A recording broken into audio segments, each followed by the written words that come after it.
Sin más preámbulos, empezamos.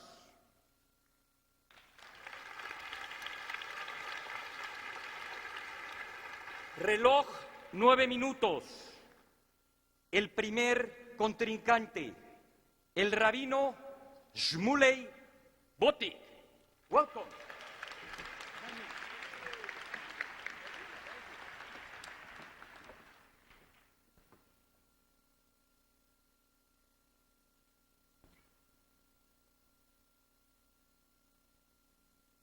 Do you see how tall I am and how tall Daniel Dennett is? I mean, does this look like this is a fair match? My friends, a man is on his deathbed, and his priest says to him, before you die in your last moments, renounce Satan and condemn his evil. And the man is silent. And the priest says again, these are your last moments of life, renounce Satan and condemn his evil. And still the man is silent. And the priest says, why will you not finally renounce Satan? And the man lifts his head up to his full stature. He looks at the priest and he says, Father, until I know where I'm going, I'm not antagonizing anybody.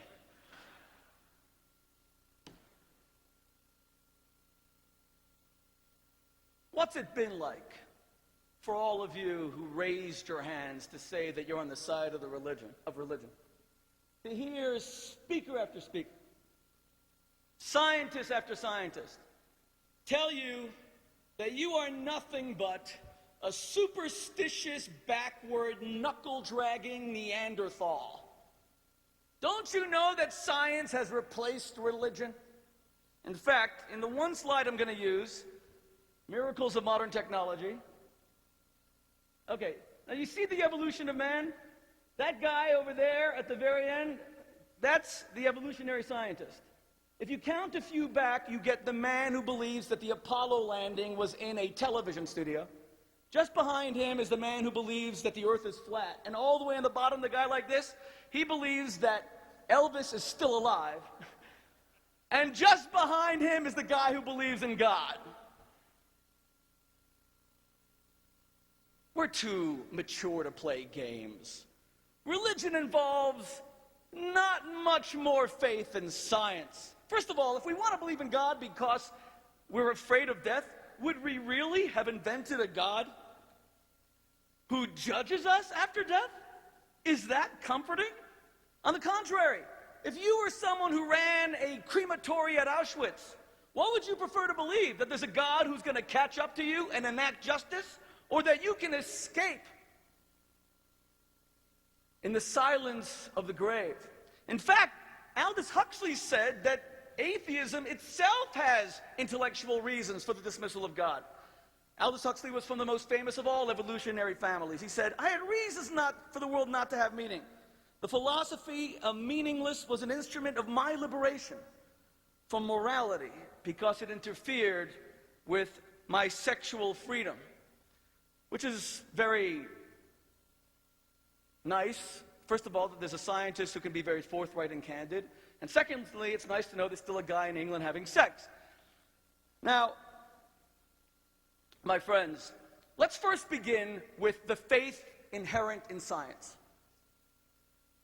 Science says that a series of genetic mistakes, genetic mutations, led to the great complexity of our world. How complex? Well, if the Earth wasn't tilted 23 degrees on its axis, giant mountains of ice would be caused by the water vapor from the oceans. It would decimate life on Earth. If the Earth did not rotate 1,000 miles an hour on its own axis, if it were slower, it would freeze seedlings at night. It would scorch plants during the day. If the moon were any closer to our planet, then the tides would bring the oceans and make life on Earth impossible. The problem, however, is that genetic mutation, according to the scientists themselves, is so rare, about 1 in 1,000 is a DNA mutation, and second, they're never beneficial. These are mistakes. A.J. Miller is the man who devoted more study than any other individual to mutations. He says, the great majority of all mutations, certainly well over 99%, are harmful, as to be expected of the effect of an accidental occurrence. Mueller goes on to say, and he won a Nobel Prize, good mutations are so rare that we can consider them all bad. Now, how many mutations would it take, for example, to create a horse? Well, for that we go to Julian Huxley, one of the world's most famous evolutionists.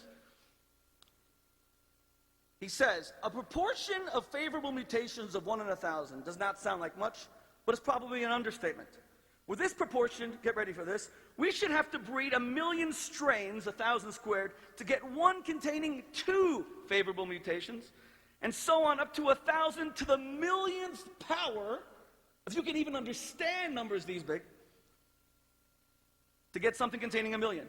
1,000 to the millionth power is one with 3 million zeros after it. It would take 3 books of 500 pages just to write it. Now, why would anyone believe in this?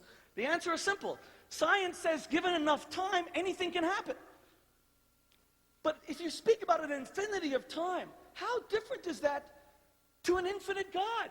This becomes semantics. The two become almost too similar to distinguish. And I'm not saying evolution didn't happen. It could very well be that evolution is true. In fact, as someone who believes in the Bible also speaks about the progression from the mineral to the vegetable to the animal to the intellectual, an evolutionary progression. I'm simply saying the numbers this big, and Sam Harris is speaking right after me, address this. You're talking about numbers, you can have all the time in the world, and something that has 300,000 zeros after it, how could it possibly take place without some sort of guiding hand? My friends, religion isn't really only about how the world is created, and that's just a sideshow. The chapters in Genesis that deal with the creation of the world are only 2 or 3. What religion really is the most radical statement in the history of the world, which is that every single one of you possesses the power to choose the kind of person you want to be. There is a God who gave us moral commandments, and that without God, then the laws of do not kill, do not steal, do not commit adultery are nothing but euphemisms for personal taste. Because if there isn't a God, who is the ultimate arbiter and the standard by which these laws have definition, then all we have are 2 different people who are disagreeing. I want Sam Harris to please address. A child is born and he has severe Down syndrome. He will never be anything but a burden to his parents. He has a financial strain. Special needs children often even ruin the marriages of their parents. Why should we not euthanize that child? We get so upset that Hitler euthanized the infirm. But doesn't that sort of make sense? In fact, Francis Crick, who won a Nobel Prize for the DNA molecule, mapping the DNA molecule, said that we should really define birth as 2 days after parturition so that a baby could be examined for defects. And if those defects were sufficiently deleterious, we could declare the child to not yet have been born. The only reason we keep that child alive, even though we all live in societies of limited resources, is because life is sacred, not because of the quality of life, but the sanctity of life. There is no rational reason. Somewhere right now, there is a police officer in the north of Mexico, and he barely earns enough money to support his family. And a drug dealer wants to give him a few extra bucks to look the other way while they smuggle cocaine into the United States. And no one's ever going to find out, and no one's ever going to see, and no one's ever going to know. Tell me one reason that police officer should not take the money when he needs it for his family. Give me one moral reason other than the idea that there is justice in the world and that we have the power to choose our moral character. Everything we've heard in this conference is that people almost have no choice. Science seems to be going against choice. Biological determinism, genetic predisposition. Freud said we're far less masters of our own mental household than we otherwise suppose, an out-of-control id and ego. But religion says that at every moment you have the power to choose. Thank you very much. Thank you very much.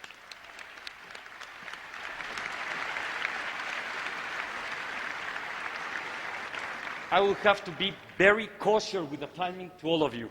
Very punctual. Just 1 second. Sam, welcome. Para que los que no sepan, el rabino Shmuley Boteach, que entre otros libros tiene grandes obras como Kosher Adultery, ha sido autor de más de 12 libros, tiene un gran programa en el canal de Oprah, que todos probablemente han oído quién es Oprah, acaba de escribir sobre Michael Jackson, ha sido un orador extraordinario de la comunidad judía, además en Oxford University, y como ustedes pueden ver, es un gran pensante.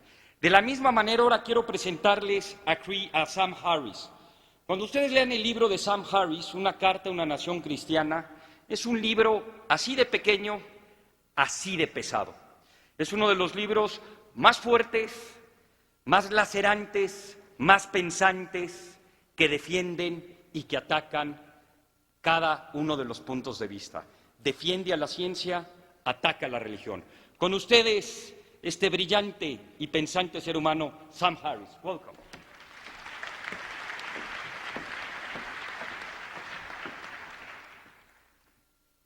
Well, it's a great honor to be here. It seems to have fallen to me and my colleagues, Christopher and Dan, to argue against God in what I am now told is the most religious state in your nation. I'm encouraged by the show of hands here. I just want to assure those of you who are religious here that our purpose is not to offend you this morning, but I will nevertheless repay your hospitality by telling you exactly what I think about religion. Now, as someone who has spent the last 2 years criticizing religious faith, I've become quite familiar with how people of faith rise to the defense of God. As it turns out, there are not 100 ways of doing this. There appear to be just 3. Either you argue that a specific religion is true, or you argue that religion is useful, or you attack atheism as intolerant, elitist, or otherwise corrosive of basic human values. Now, the only line of argument that is relevant to this debate, or indeed any debate about the validity of religion, is an argument that religion is true. Or rather, that one religion is true, because of course they can't all be true. In fact, our opponents here stand for 2 distinct and mutually incompatible faiths. Was Jesus Christ the Messiah? The rabbi and Dinesh are not likely to agree on that point. As Bertrand Russell pointed out over 100 years ago, even if we knew one of the earth's religions was true, perfectly true, given the multiplicity of faiths, given their mutual incompatibility, all believers should expect damnation purely as a matter of probability. But before I go deeper into this issue of religious truth, I just want to illustrate how confused a person must be to argue that it is reasonable to believe in God because religion is useful, because it gives life meaning, because it makes people more moral than they otherwise would be, as the rabbi suggested, because it makes people happy, any of the benefits you could imagine of religion. Okay, imagine you're walking down the street and you run into an old friend, and he looks radiantly happy. You ask him what's going on in his life, and he tells you that everything changed for him the day he realized that he was destined to marry Angelina Jolie. It might occur to you, ask, why does he believe this? I mean, Angelina Jolie is, after all, one of the most beautiful and famous people on the planet. She's not incidentally married to Brad Pitt. They have something like 27 children at this point. Okay, what if your friend, sensing your skepticism, said, "You clearly don't understand. This belief gives my life meaning. Okay, I now know my purpose in life. It's to be Angelina's husband." What if your friend said that this belief has made me a better person? I'm now incredibly kind to children, anticipating having to raise Angelinas once Brad leaves. Or what if your friend said to you, "You can believe whatever you want, but I wouldn't want to live in a universe where I don't marry Angelina Jolie." Okay, it should be quite clear at this point that your friend has lost his mind. Okay, and it's probably a dangerous person, and yet this is precisely the kind of talk that so often passes for wisdom in religious circles and may attempt to pass for wisdom here. Certainly the morality argument is of that sort. Beliefs are not like clothing. Okay? Comfort and utility and attractiveness cannot be our conscious criteria for adopting them. To believe a proposition, you have to believe that you have good reasons for believing it. And the effect that this belief will have on your life cannot be among those reasons. And this is what it is to be clouded by bias. This is why we have phrases like wishful thinking and self-deception. To really believe that there is a God is also to believe that you stand in some relation to his existence, such that if he didn't exist, you wouldn't believe in him. How does the supposed usefulness of religion fit into this scheme? It doesn't. So let's return to this question of truth. It's very common for people to say there's no conflict between religion and science because they relate to different subject matters. Okay, this is a lie. Religion and science both make claims about the way the world is. They make incompatible claims about the same reality, and they make these claims based on very different standards of evidence and modes of argument. It should be quite clear that there's a conflict, a perfect conflict, between demanding good evidence for what you believe and being satisfied with bad evidence or no evidence. So religion and science are in conflict because there's no way to disentangle religious and scientific truth claims. The claim that Jesus was born of a virgin, say, it's a central claim to Christianity. It is also a claim about biology. The claim that he rose from the dead and will return to earth is a claim about history. It's a claim about the human survival of death. It's a claim apparently about human flight without the aid of technology. Jews, Christians, and Muslims, while they disagree on many things, all agree that on the day of judgment, every person who has ever lived will be physically resurrected. Just which scientific laws does this violate? One's tempted to say all of them. If the basic claims of religion are true, science is so blind to this underlying reality, and the laws of nature are so susceptible to supernatural modification as to render the whole enterprise of science ridiculous. If, on the other hand, the basic claims of religion are false, most of the people on this planet are profoundly confused about the nature of reality and beset by quite irrational hopes and fears. And many people are simply wasting their lives and spreading delusion, often with tragic results. It seems to me no thinking person can be indifferent between the two sides of this dichotomy. Now, it's often imagined that non-believers like myself must be in principle closed to spiritual life. This is not true. You can have a deep spiritual and ethical life without lying to yourself or to your children about the nature of reality, without pretending to know things you do not know. There's nothing that prevents a non-believer from experiencing ecstasy and self-transcending love and rapture and awe. In fact, there's nothing that prevents a non-believer from going into a cave and practicing meditation for a year like a proper mystic. What non-believers don't tend to do is make unjustified and unjustifiable claims about the nature of the cosmos and about the divine origin of certain books on the basis of those experiences. That is a difference worth noticing. So I want to suggest to you that whatever is true about our circumstance, ethically and spiritually, can be discovered now and can be talked about in language compatible with our growing scientific understanding of the world and of the human mind. Whatever discoveries are there to be made about how to maximize human well-being can be talked about in language that is not an outright affront to all that we've come to know in the last 2,000 years. And to subscribe to one of the Iron Age religions, like Christianity, Judaism, and Islam, is to make the tacit claim that that is impossible, that there is, in fact, no way to understand our circumstance using the tools of our modern understanding of the world, that some measure of superstition is necessary, some measure of mythology, that we have to lie just this much. The point is, we can place our confidence only in human conversation. And the question is, do you want to place it in a 21st century conversation where we have all of the world's literature and learning available to us? Or do you want to place it in a first century conversation or a 7th century conversation as preserved in one of our holy books? Thank you very much.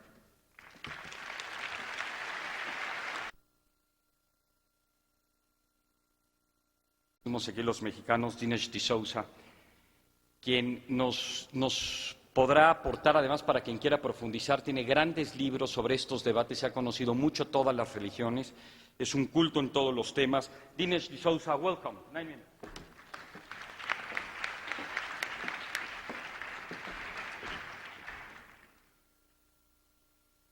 Thank you very, very much. I want to rise to Sam Harris's challenge, which is the idea of trying to address issues of religion, God, immortality, but in a 21st century way. I want to examine the compatibility or incompatibility between science and religion. But for me, these are not purely abstract or theoretical questions. A few years ago, my dad died. About a year ago, my best friend got cancer. And he's a very successful entrepreneur. And he said to me, Dinesh, the apparent normalcy of our everyday life is a sham. We basically live every day as if we are never going to die tomorrow. And he says, suddenly I wake up and discover I am going to die tomorrow. He says, all my past achievements, all my current projects, all my future plans are instantly jeopardized by this great wrecking ball, death. Now, I have just published a book about life after death. It's called Life After Death, The Evidence. Why the evidence? Because I've believed in life after death since I was a child, but I believed it in a childish way. I believed it on the basis exclusively of faith. Now as I get older, I have a lot of questions about it, and that faith has to be scrutinized in the light of evidence. Here's the problem. The atheist is posing as the champion of reason and science and evidence. I want to begin by showing that on an issue crucial to religion, is there life after death? The atheist is not only as ignorant, but more ignorant than the religious believer. Here's why. If you said to a religious believer in this room, do you know if there's life after death? Do you believe that there's life after death? The religious guy would say, yeah. How do you know?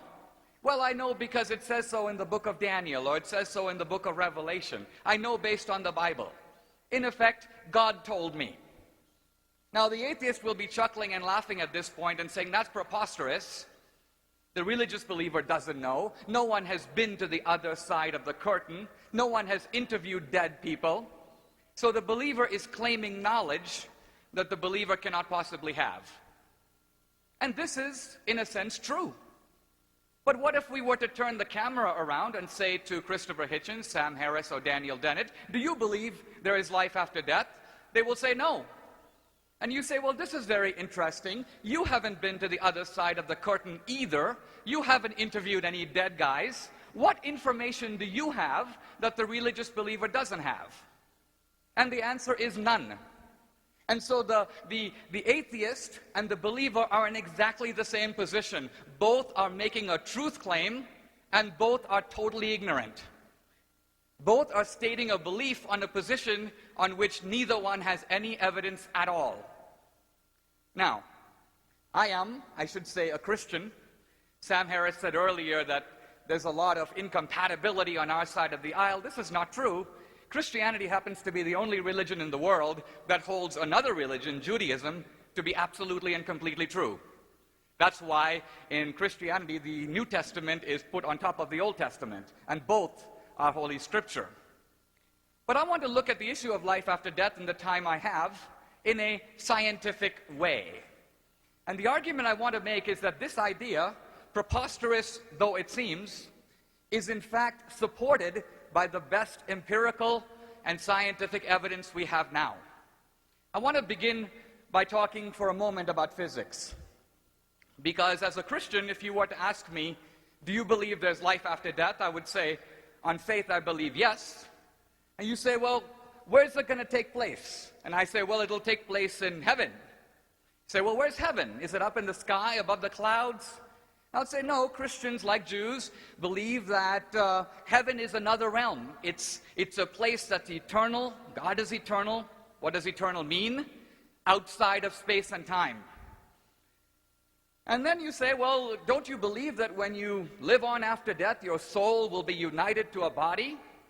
And I would say, yeah, Christians believe that your soul will be reunited to a resurrected body, but it's going to be different than any body we have now. It's going to be a material body, but in some senses it will be incorruptible. It will last forever. Now, 200 years ago, if you said this, it would make absolutely no scientific sense, because we lived in a Newtonian universe, and if you raise the question of a realm outside the universe, there was no outside. Space and time are presumed to extend infinitely in all directions. If somebody were to say to you, space stops at that wall, you would say, ridiculous. There's what's on the other side of the wall, more space. Today, however, if you send your son or daughter to a local university, an introductory course in physics, they will learn right away that not only did the universe have a beginning, the Big Bang, but space and time also had a beginning. Another way to put this is that space and time are properties of our universe. Beyond our universe, no space, no time, or different laws of space and time. Today, scientists will speak about hidden dimensions, other realms, multiple universes. What do we know about multiple universes? Not a whole lot, but one thing we do know: the laws that they operate under, if there are any laws, are not the same as the laws of our universe. Moreover, today, scientists say that matter, in the Newtonian universe, they would say resurrected bodies that live forever. This is crazy. We know what matter is. It has defined and fixed qualities. But today, scientists will speak about dark matter and dark energy. And what do we know about dark matter? That it has attributes or qualities different from any matter that we have encountered or is detectable by any scientific instrument. And if you add up all the dark matter and dark energy in the universe, what percentage of total matter and energy does it amount to? 95%. And so when the atheist, but pulling himself into false superiority, says, well, this idea of bodies, material bodies that last forever is ridiculous, the answer is, sorry, pal. Why is it ridiculous? It's ridiculous because we know what matter is. But how can you know what matter is when you only have 5%? My point is that we should be a little modest in the arrogance of our atheism. Why? Because modern science itself has opened up possibilities. It has shown us wider horizons than we knew before. Now, the issue of life after death ultimately is an issue on which certain knowledge is not possible. Why? Because, as Shakespeare said, death is the undiscovered country. We don't know. And therefore, it might seem that the intelligent position when you don't know is agnosticism. I'm going to suspend judgment until the facts come in. I want to suggest that this is actually the dumbest position of all. And here's why.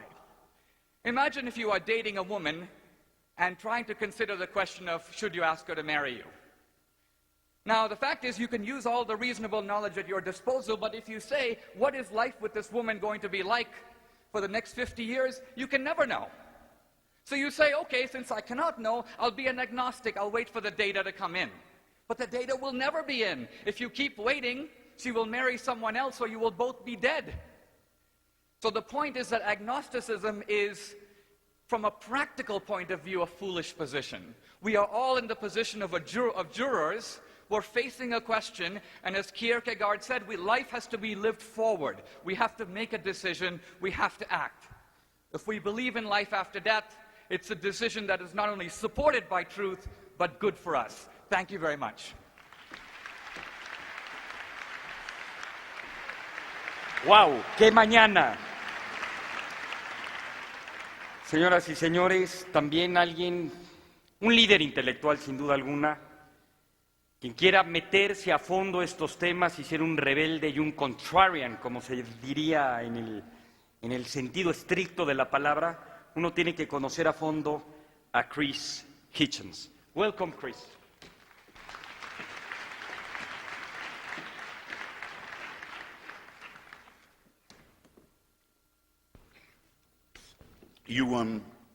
Buenos dias, by the way, ladies and gentlemen. Thanks for coming.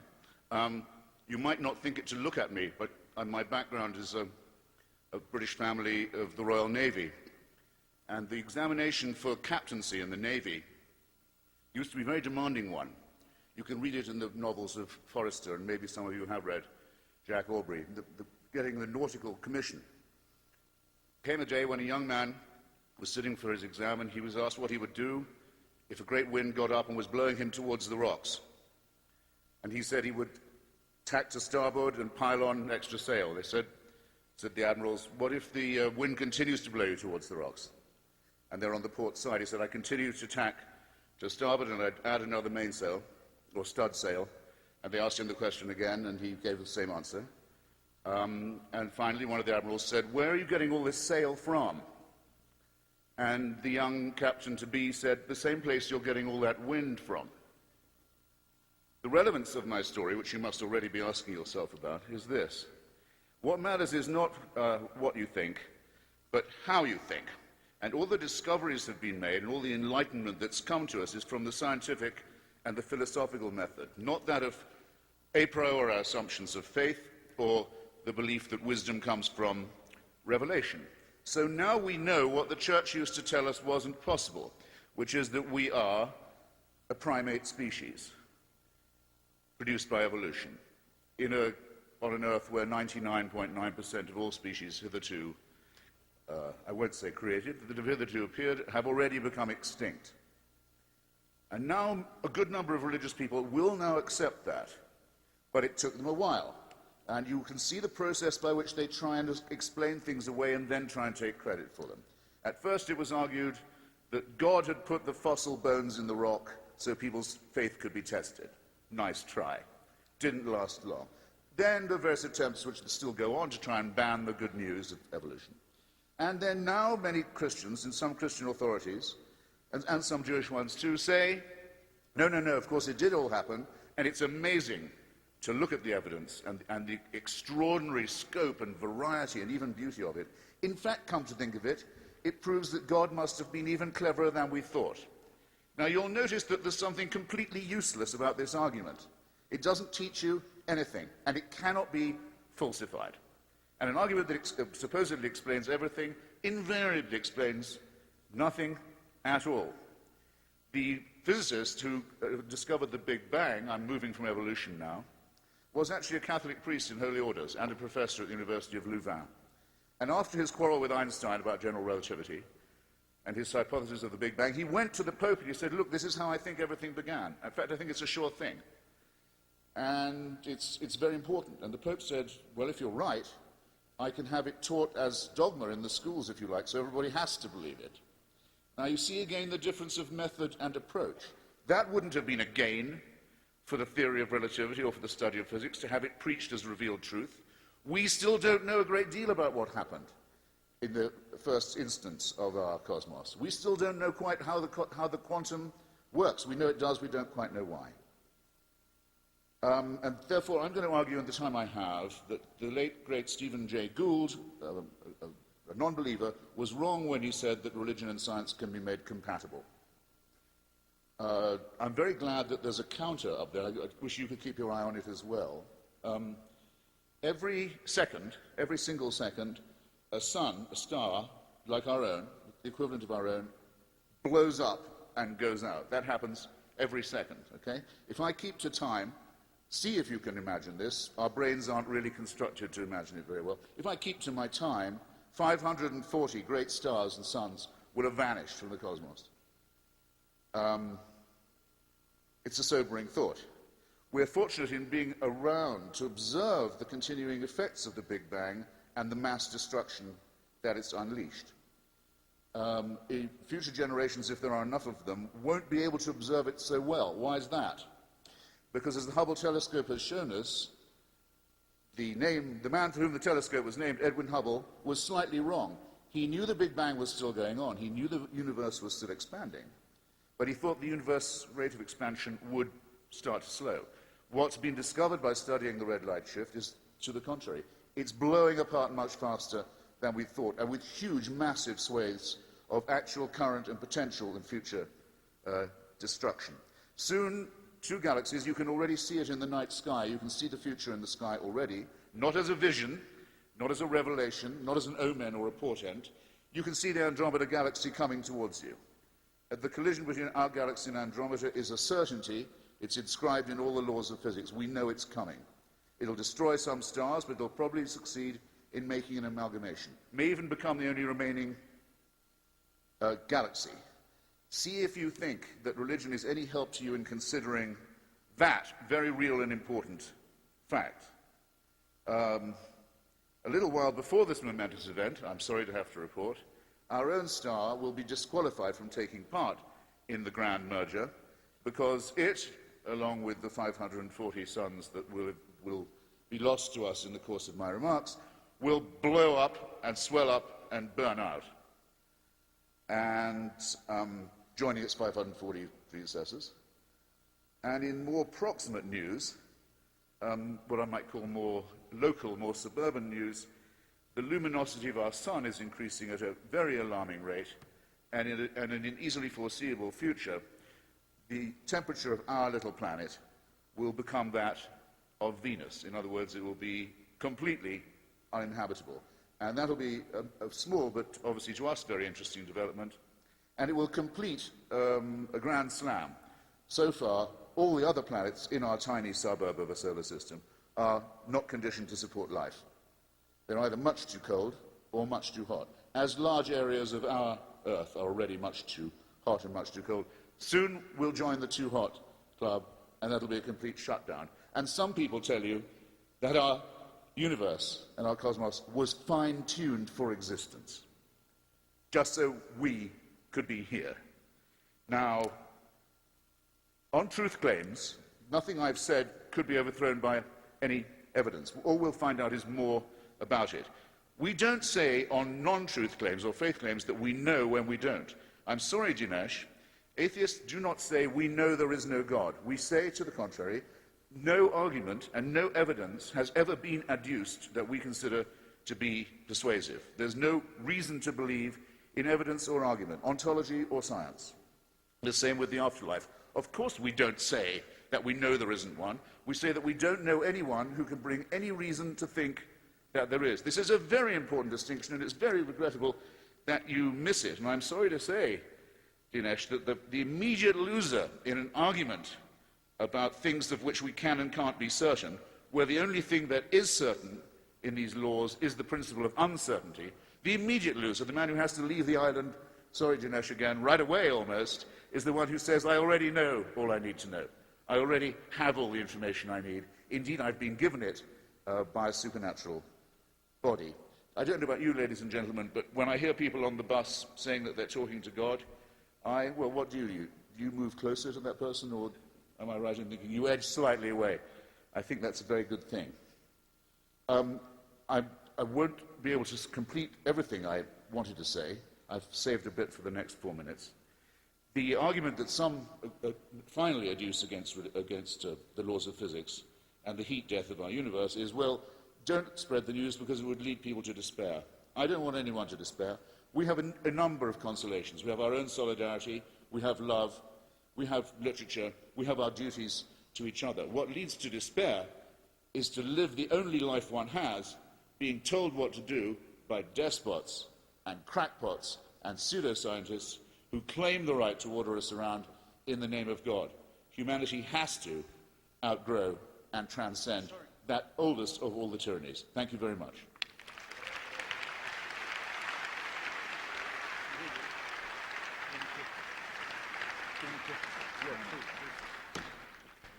Christopher, extraordinary, as all of you. Thank you very much. Now,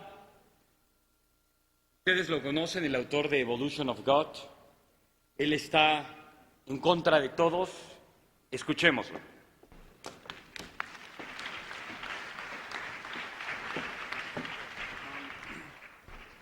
Buenos dias. I want to say, first of all, I think I'm not quite as unfriendly as Andres made me sound. But it's true that when he emailed me and said, so which side do you want to be on? Do you want to be with Christopher Hitchens and Sam Harris, or do you want to be with Rabbi Boteach? Dinesh D'Souza, I said, I think I disagree with all of those people. So I'm going to tell you what I meant by that, and then if you can decide whether I belong on one side or the other, or whether I just have to go back and sit in my chair and be lonely. As for why I don't think I believe on the side of I don't belong on that side, Christianity and Judaism are both religions of revelation. They believe that God revealed himself to Abraham and Moses, and then Christians believe he revealed himself in the form of Jesus Christ. I don't believe that that's true. And more broadly, the way I think of the universe is as a giant machine, as a materialist system that runs in accordance with the laws of science. And I don't see anything around me that can't, in principle, be explained by the laws of science. So I don't assume the existence of a God that intervenes in history. As to why I don't think I'd feel comfortable on that side of the aisle, well, first of all, a number of atheists seem to me, notwithstanding what Christopher said, to speak as if they're sure that there is no God of any kind. And I think anyone who speaks that way is kind of failing to display the intellectual humility that all of us should display, given the fact that our brains were designed by natural selection to do very mundane things like find food and find mates, and not to understand the ultimate nature of reality, okay? So I just kind of think I don't know what lies beyond. My mind isn't designed to understand certain things. But, and I must say, I disagree with the so-called new atheists, a label that's been applied to all three of these people, I think, because they argue that they are said to argue that religion is bad and should be expunged from the earth. I think religion is not intrinsically bad. On balance, has been good. I have no desire to talk them out of their faith. But the biggest reason probably that most atheists would reject me and would kick me off of their team is that when I look at the kind of life on Earth, the system of life on Earth, I see some evidence of a larger purpose unfolding, okay? That is to say, when I see, the evolution through natural selection from one-celled life to intelligent life, and then I see how that intelligent life launched a second process of evolution, cultural evolution, including technological evolution, and how that has carried the social organization of that species to higher and higher levels, and now the global level. I think there is, in various ways, evidence of some purpose unfolding. Now, as I said, I view the system of life as a machine, but machines can have purpose. Airplanes are machines, their purpose is to fly. This does raise the question of what I think ingrained this purpose in life. And as I said, I don't believe in a God that intervenes. It could conceivably be a kind of God that at the beginning of time launched the universe, and the laws of the universe were such that life was likely to arise, and so on. So in other words, the purpose was written into the laws of the universe. That's a kind of what's called a deistic God. But I should also say that I think it's possible for something to have purpose that was not ingrained by a conscious being, okay? So, and a number of philosophers agree on this point. So, for example, they might say that animals have a kind of purpose. They have goals, but it was ingrained by natural selection, which is not a conscious being. So I don't know where, if I'm right that there is purpose here, I don't know what ingrained it or whether there's a God. Now you might ask, well, does this purpose deserve the name divine, leaving aside the question of whether there's a God? And I would say, maybe, and the reason is this, that I see a moral direction in this, a moral dimension to this purpose. As I said in my talk on Friday, I think that technological evolution has brought people, ever since the Stone Age, in contact with more and more people at greater and greater distances, has made them interdependent with more and more people, and that gives them reason to work with those people, to acknowledge the humanity of those people, okay, which I think is moral progress. And now we're at a kind of climax of that process where the world is on the verge of a global civilization.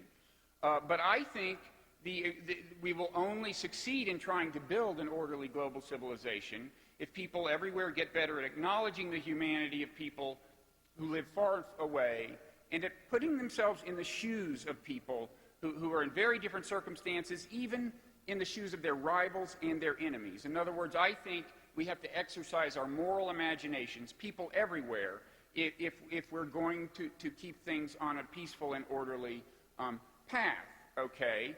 So you might say, I mean, to put it in mildly biblical terms, you might say that I think the salvation of the world in the kind of Hebrew Bible sense, the Old Testament sense of salvation, the preservation of a healthy society, depends on moral progress, on continued moral progress. And I think maybe you could call that, if that reflects a purpose, as I think it may well, you could call that divine if you want to. In any event, I'd say that this worldview of mine, even though I don't associate with this purpose necessarily with a God, it helps me orient my moral life, even my spiritual life. And so it does for me some of the things that religion does for people. William James, the American psychologist and philosopher, said that religious belief is the belief that there is an unseen order and that your supreme interest lies in harmoniously adjusting yourself to that order. Well, in that sense, maybe I'm religious, and maybe I belong on that side of the aisle. I don't know, although I have to say the book of mine that Andres mentioned, The Evolution of God, was reviewed recently by Dinesh in Christianity Today, and Dinesh, if I'm on your team, you've got a funny way of showing it, I've got to say. At the same time, it's been denounced by atheists at least as vehemently, so including some who are here. In fact, my friend Dan Dennett, I recently wrote an essay in the New York Times arguing that at least a certain kind of religion is compatible with science, and Dan wrote a letter very critical of that to the New York Times, which unfortunately the New York Times did publish. So in any event, I'm afraid, I don't have a team to be on. When Andres asked for the show of hands, who was with them and who was with them, I think the total was more than 100% of the audience. So that doesn't leave any room for me. So I guess I'll go sit in my chair and be lonely. But thank you for listening.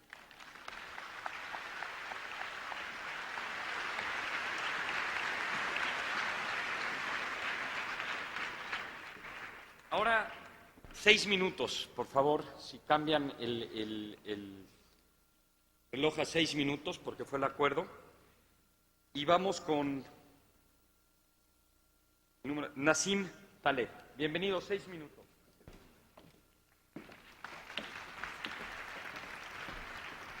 Thank you very much. Many of you are probably wondering, what am I doing here today? No? Supposed to be here yesterday talking about the 4 experts about how economists are charlatans, how social science is composed of charlatanism dressed up in nice equations and stuff like that. Well, I got a problem. The very same people who trust the stock market distrust the priest. Okay? Stock market is something. In other words, you remember my turkey problem? How not to be a turkey? To me, the perfect turkey is the person who trusts what they learn at school in social science, economics. Those who think that with science and equation we can track a lot of reality, we can't. I've tried. And those who think that it's good to invest your 401k in the stock market, at the same time doubting religion. We've been doing religion for a very long time. I have a problem with this discussion on many grounds. The first one is because religion is not about belief. I'll tell you later why science also is not about belief. But let me show you first. Everything in life is about decisions. But religion itself is not about belief. Yesterday, I was having drinks with Ricardo Salinas, and he got the point right away. I told them the credo, okay? What did credo means originally? Doesn't mean what we mean by belief in the scientific sense today. You realize that credit comes from credo. It means I trust. The credo, the initial credo, is about trust. Amen in Hebrew, and it's confirmed by the rabbi, is I trust you. Okay? Same thing in Arabic, same thing in Greek, same thing even in English. Belief comes from, is linked to beloved. Let me think about uncertainty again. We have had this scientific arrogance coming from the Enlightenment that is starting to blow up the world with us learning to make decisions based on information. Before the scientific Enlightenment, we were much wiser. What did we do? We knew how to take decisions based on incomplete information, incomplete understanding, and incomplete knowledge, what I call opacity. And that's what religions did. Then Ariely confirmed that if you believe in evolution, and you see that in all societies, evolution creates religion that evolve without breaking for such a long time, it means they got a purpose. Now we live in a world of human arrogance, epistemic arrogance, I call it. We humans cannot be trusted with knowledge. We automatically turn arrogant about knowledge. I said yesterday how if you give someone information, even if it's sterile information, and most information you get from the papers is sterile, okay? You will increase in overconfidence. You will witness a much higher increase in confidence than warranted by the information. We humans don't know how to say, I don't know. And there's one word in almost all religions in which people learn to say, I don't know. And you know what that word is? God knows. So this is how you deal with incomplete information, and we've done it for a very long time. Let me now talk about science. Why in decisions in life we don't care about science. We don't care about I'm glad Dan Dennett is here, about epistemology. Epistemology is about what is true and false. I learned that as a trader because I make bets on unlikely events. So if they tell me, do you think the market is going to go down? I say, no. The statement the market will go down tomorrow is not true. But yet I'm betting. Why? There's a small probability, huge payoff. We make decisions based on payoff. When I see water on a floor, do I drink it? No. But if someone told me, do you think this water, do you have evidence that this water is poisonous? I say, no. I have no evidence it's poisonous, but I don't drink it. Life is about decision based on a code of probabilities. And religion helped us with that. Finally, there's one thing about negative advice. When you go to a bookstore, Barnes & Noble in the States, you have nothing but books telling you how to get rich in 10 steps, what to do, what to do, what to do. You cannot give someone negative advice. These are charlatans selling you stuff for $14, okay? If they know how to get rich, they wouldn't be there. Someone who tells you he knows how to do something typically is a fraud, typically, statistically. Those who tell you what not to do, don't get into debt, don't go into, typically, these examples don't have what I call survivorship biases, so these are better. Negative advice, unfortunately, cannot be conveyed as advice. It can be conveyed, as I heard the word dogma, as dogma, not as what we call kerygma, which is the opposite of dogma, something you can explain, talk someone into. You just set a dogma. You shall not borrow. Okay? You will not sell derivatives. You will not, period. You don't have to justify it. So this is what religion does. Thank you for listening for my first part.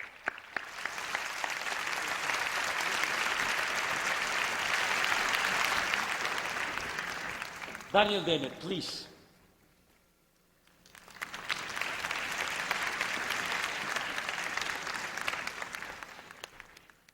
Thank you.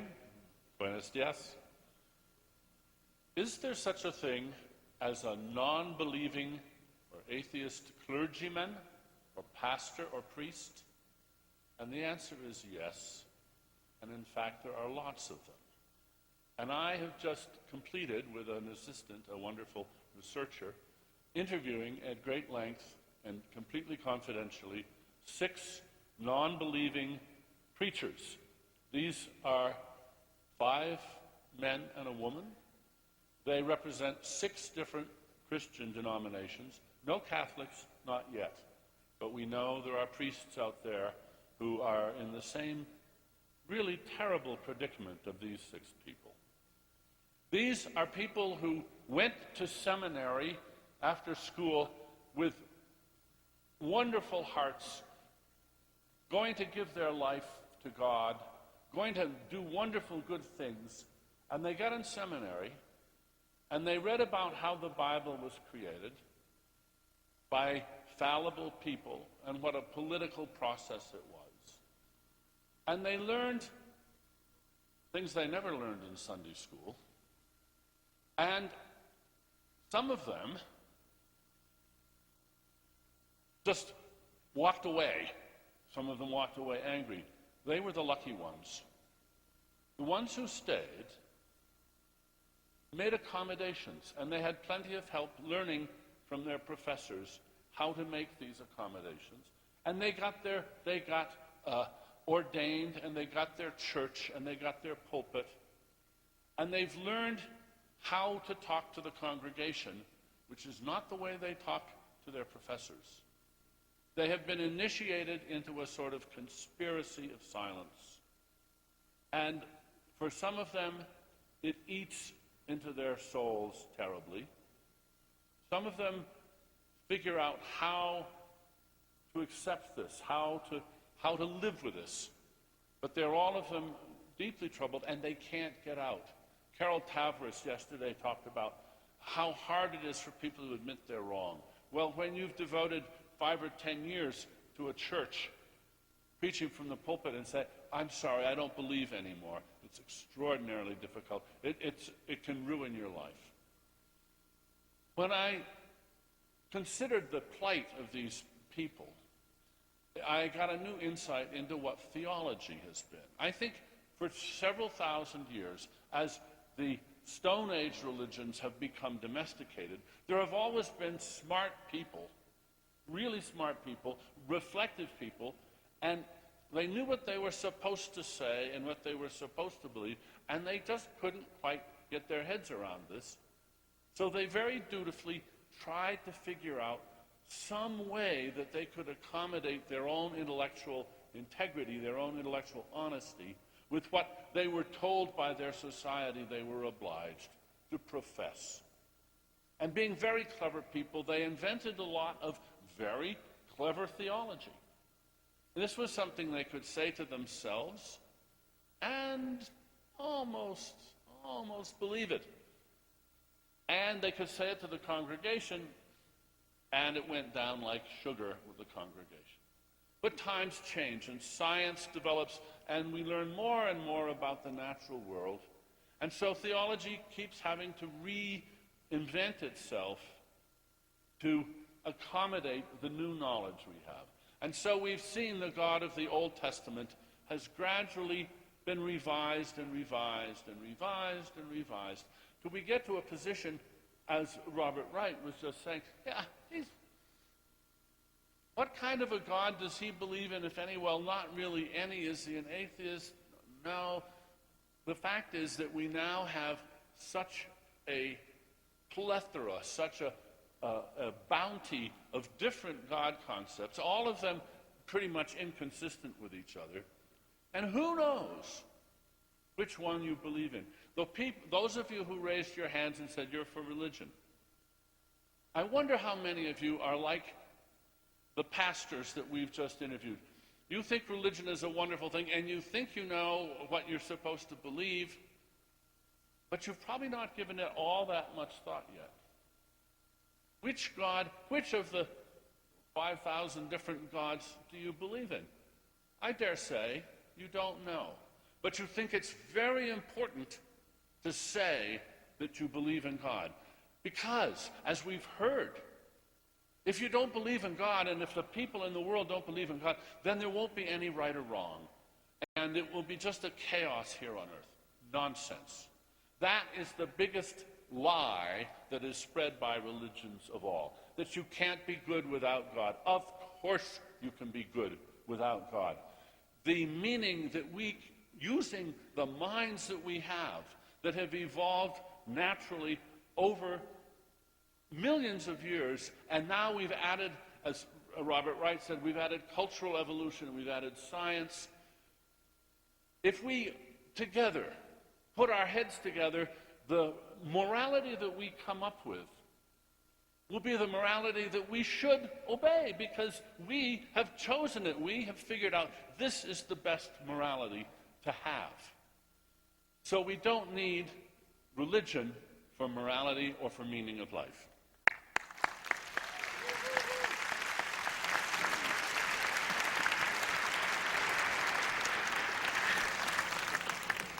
Antes de pasar al segundo round, donde cada uno de ustedes tiene 4 minutos, each of you have 4 minutes for the second round.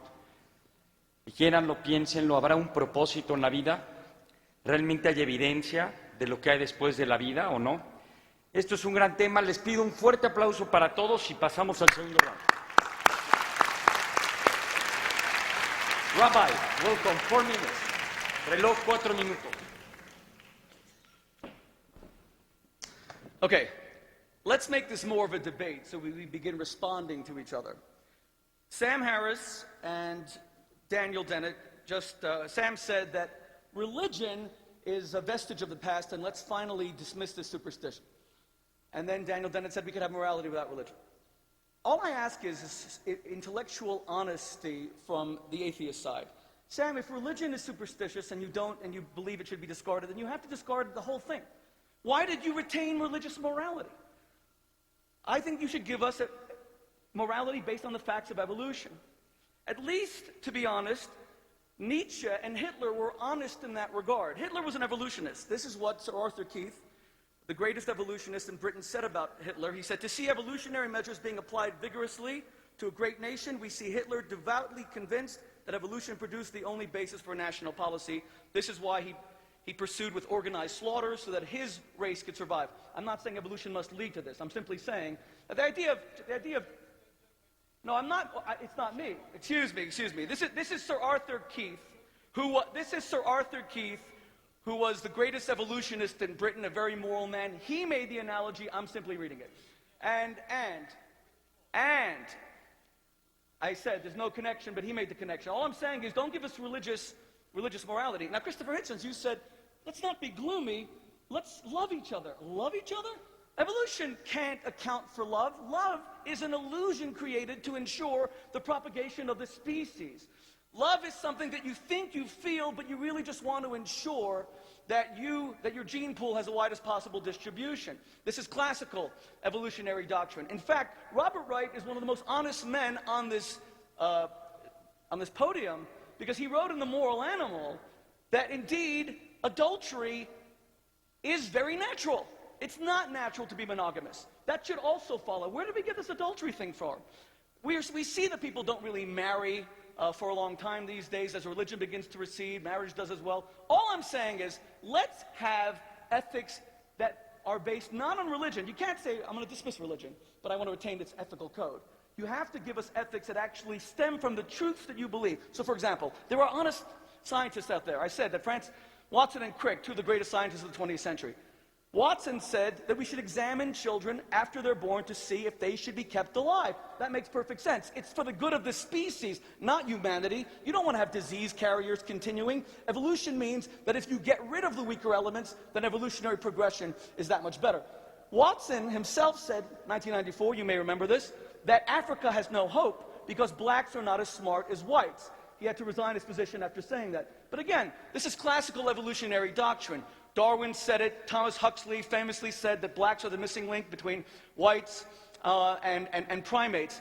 Now, I'm not saying that any evolutionist would embrace this. In fact, let me be absolutely clear that evolutionists would reject this. I know that Daniel Dennett is a very moral man. I know Sam Harris is a very moral man. And I know Christopher Hitchens is a very moral man. But their morality comes from religion. It comes from the 10 Commandments. Do not murder, do not steal, do not commit adultery. So you can't say I want to discard it and I want to keep it. And my final question to the other side is this, a point that was completely ignored. Since the evolution of the first molecule of life has been calculated at 1 to the 242nd power, and since Julian Huxley said that the evolution of a horse would be a number of 1 with 3 million zeros after it, I simply ask, does that at least involve an element of faith, any faith at all, that it actually happened, or do you regard it as absolute conclusive fact? Thank you.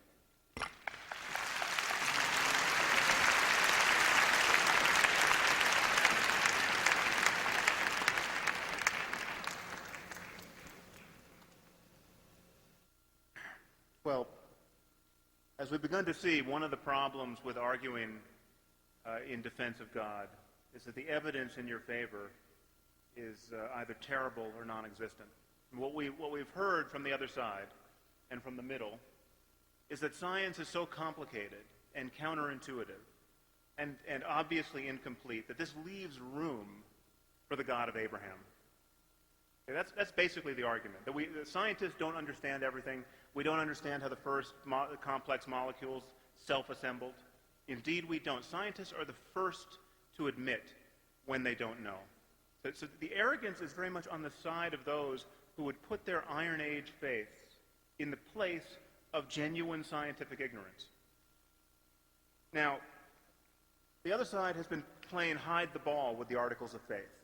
Okay, let's be very clear about this. I will speak about Christianity specifically just for ease.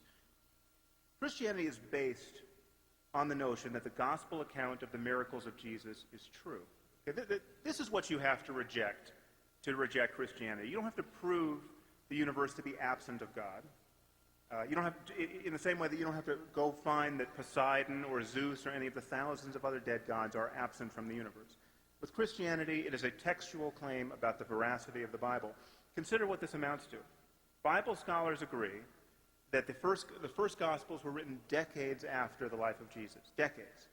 And of course, we don't have the original manuscripts. We have copies of copies of copies of ancient Greek manuscripts which have thousands, literally thousands of discrepancies between them, many of which show signs of later interpolation, which is to say that people added passages that then became part of the canon. There are whole books of the canon, like the book of Revelation, which for hundreds of years were not included because they were deemed false gospel. There are other whole books, like the Shepherd of Hermas, which you probably haven't heard of, but for centuries it was considered part of the canon and then was later jettisoned as false gospel. Generations of Christians lived and died being guided by gospel that is now deemed both incomplete and mistaken. Think about that. So this process, this all-too-human process of cobbling together the supposed authoritative Word of God, is a very precarious basis to assert the claims of Christianity. But the truth is, even if we had multiple contemporaneous claims of the miracles of Jesus, this would not be good enough. Because miracle stories abound even in the 21st century. The devotees of the South Indian guru Satya Sai Baba ascribe all of the miracles of Jesus to him. He reads minds, he foretells the future, he raises the dead, he was born of a virgin. Okay, Satya Sai Baba is not a fringe figure. You might not have heard of him, but they had a birthday party for him a few years ago, and 1 million people showed up. There are vast numbers of people who think he's a living God.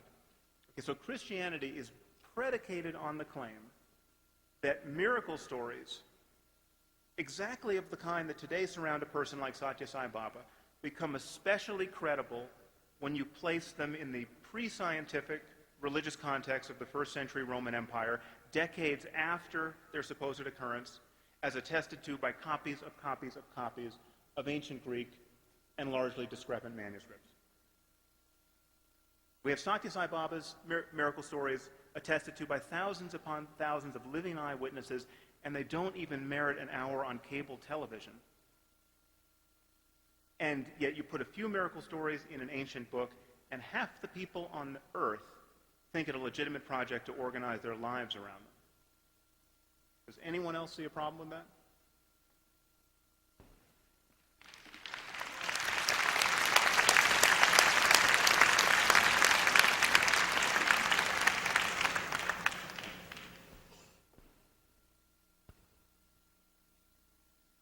Here we are, flung into the world, and three of the most important questions we can ask is, why is there a universe? Why are we here? Where are we going? Now, in trying to answer these three fundamental questions, which are in a sense the orienting point of our life, we turn to science. And science's answer to these three questions are, don't have a clue, don't have a clue, and don't have a clue. Science, in a sense, is as ignorant of these questions as it was since the time of the Babylonians. Why? Perhaps it could be argued that the scientists don't know how to look for answers. Perhaps it is the case that the answers lie outside the province of science.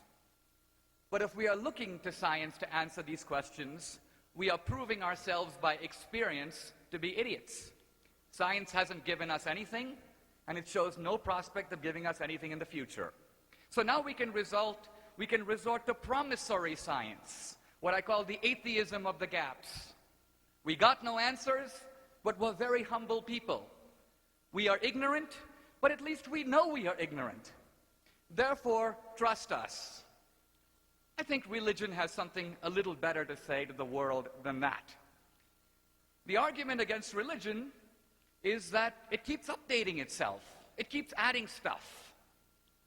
Religion is, in a sense, judged by its, you might say, oldest proponents. Look what they said in the 7th century. Now, interestingly, what the atheists are doing is applying a double standard.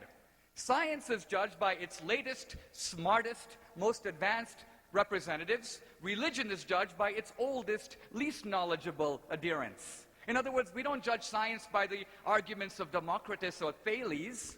We judge it by the arguments of, say, Stephen Hawking. But if science can progress, why can't religion? Why can't religious knowledge or moral understanding also grow? So I think this idea that religion is frozen is a fallacy. The majority of people in the world believe in God, believe in immortality. And here we have 3 of our most eminent atheists here to tell us why we're wrong. What arguments have they given us that command even a modicum of assent? None. All they have given us is condescension, sarcasm, intellectual superiority. Not a single argument that the 99% of people in this world who hope for a better life and believe in God are wrong to do so. Now, their argument really comes down to this: the absence of evidence is evidence of absence. In other words, if we don't know about something, we should believe it doesn't exist. I want to suggest why this is actually an unscientific and very foolish way to think. We can sort of see it by stepping outside the debate and applying it to some other issue. Let's consider a simple question that's a very relevant question today. Is there life on other planets? And the answer is, we're not sure. We don't know. Along comes the atheist who says the absence of evidence is evidence of absence.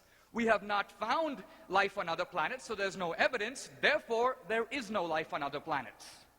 Is this an intelligent position? No, it is stupid and premature. Why? Because we may not know how to look. It may be that there is. So the fact that there is no evidence is evidence of nothing. It may be evidence of the poverty of our imagination, the ineffectiveness of our instruments. The bottom line of it ultimately is, when we look at the evidence, we find the religious believers are right. Thank you very much.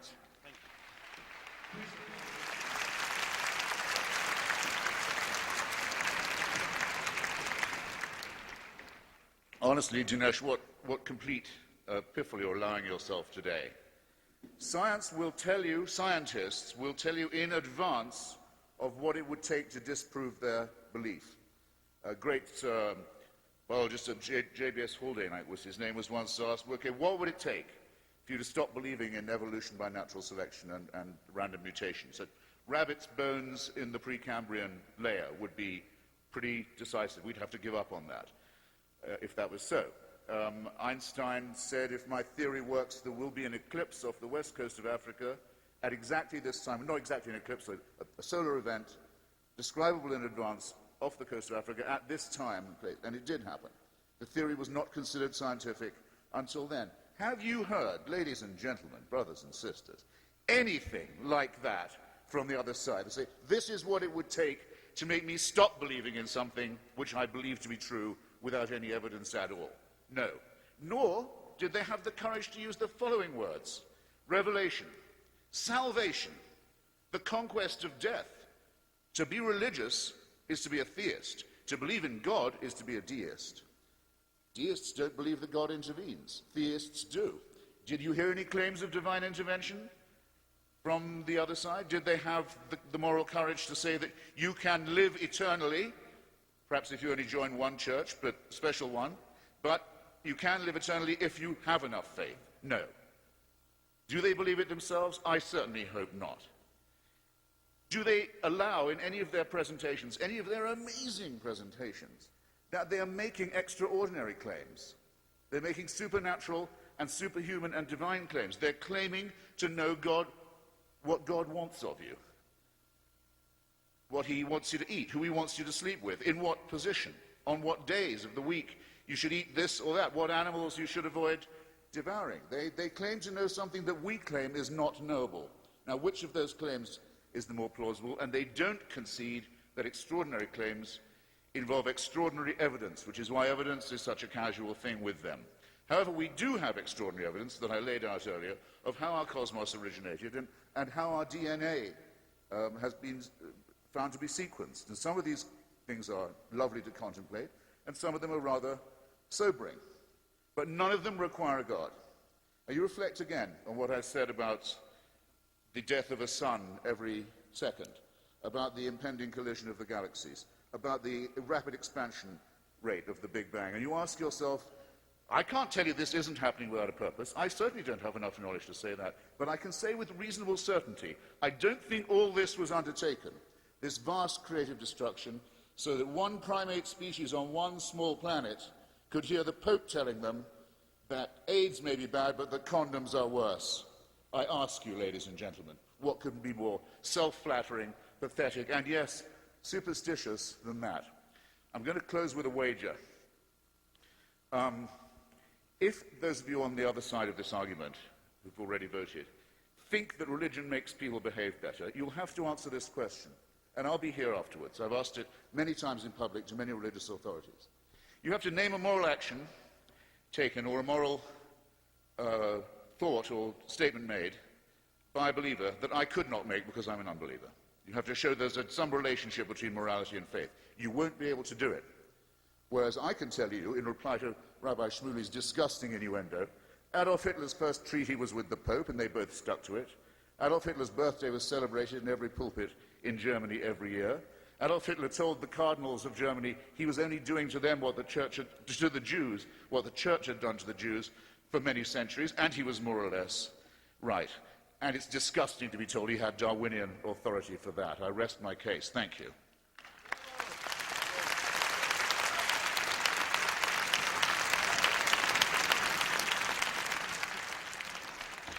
I'm going to start tearing apart some statements I heard that make absolutely no sense. The problem with science is that you go to school and they tell you what has worked.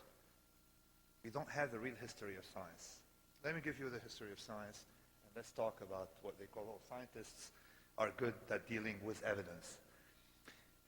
Up until very recently, about 70 years ago probably, anything that took you away from the doctor extended your life. Religion helped us satisfy the illusion of control just because the doctor, visiting a doctor in France in the late 19th century multiplied your chance of death by 8. Going instead to a cathedral and praying, aside from the therapeutic effect, would take you away from the doctor. Science has not been very good at saving lives, I'm sorry. Has not been very good at dealing with evidence. We know that from history of medicine. And even today, I don't know if you know it, but today, people tell you, well, we live longer. We live longer in spite of the family doctor. We live longer because we can cure some traumatic things. We live longer because of sanitation. We live longer a lot of things.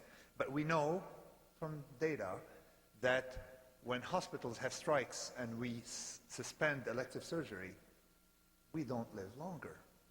We don't live less, okay? Second point about belief. There are two domains. One I call the holy and the other I call the empirical. Using terms made for the holy and applying them for the empirical doesn't make sense. But using empirical terms and applying them to what is not empirical, not observed, non-observable, makes no sense. To give you an idea why you don't ask for evidence when religion is there to guide a behavior in some ways. When you go to a movie and you're watching a scene and there's blood in the scene, okay? Do you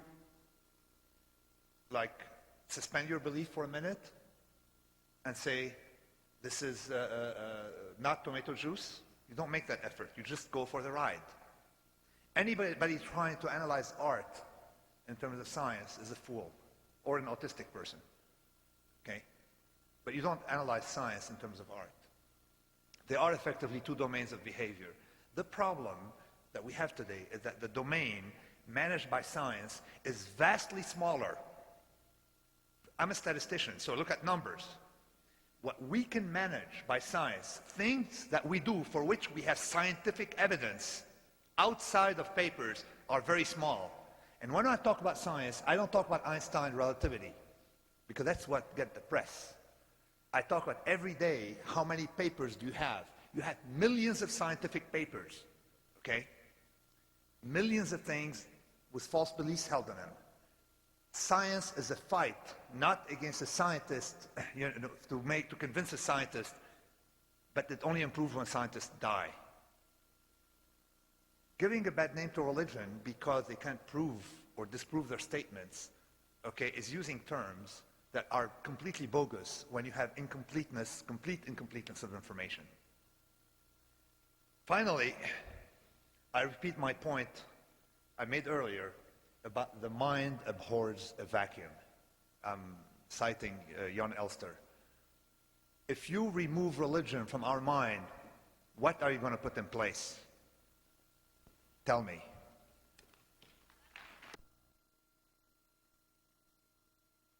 Well, you're going to put in its place, and I'm going to answer that one first. What we're going to put in its place is secular, rational morality, where we treat each other with respect and listen to each other's ideas and don't let anybody use any holy text as a trump card, as an argument winner. We're going to do this the way we've always done it. Yes, there's been huge change in religion and in science, but look at the difference between how this has happened.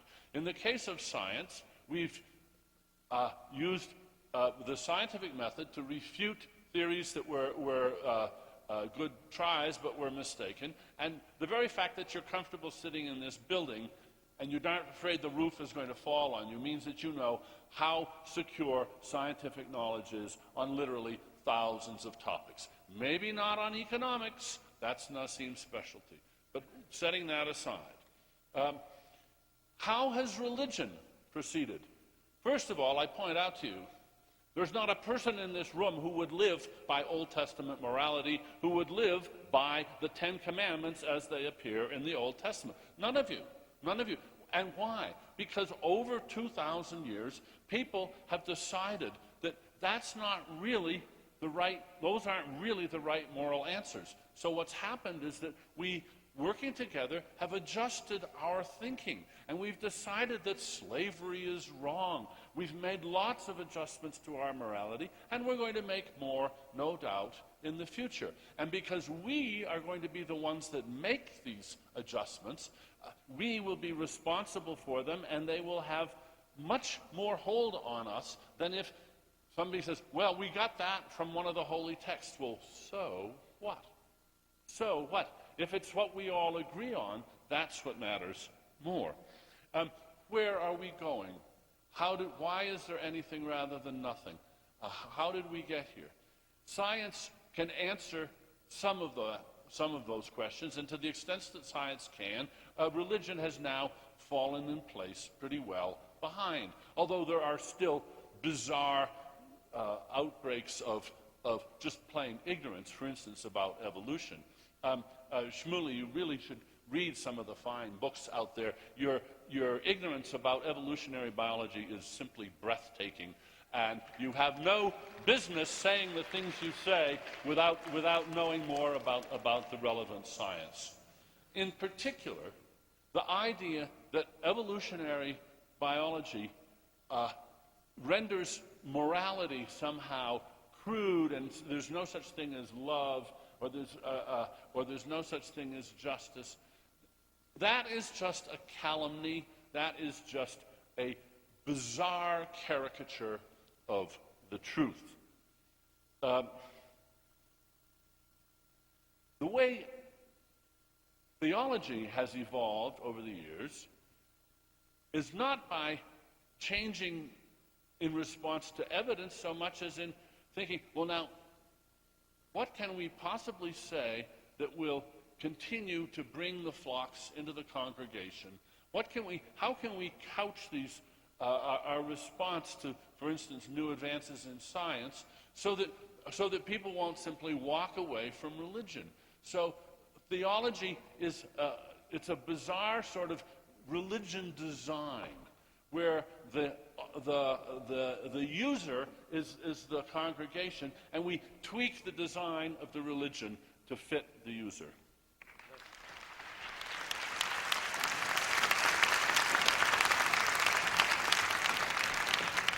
Okay, I have 4 minutes to antagonize as many people on this stage as possible.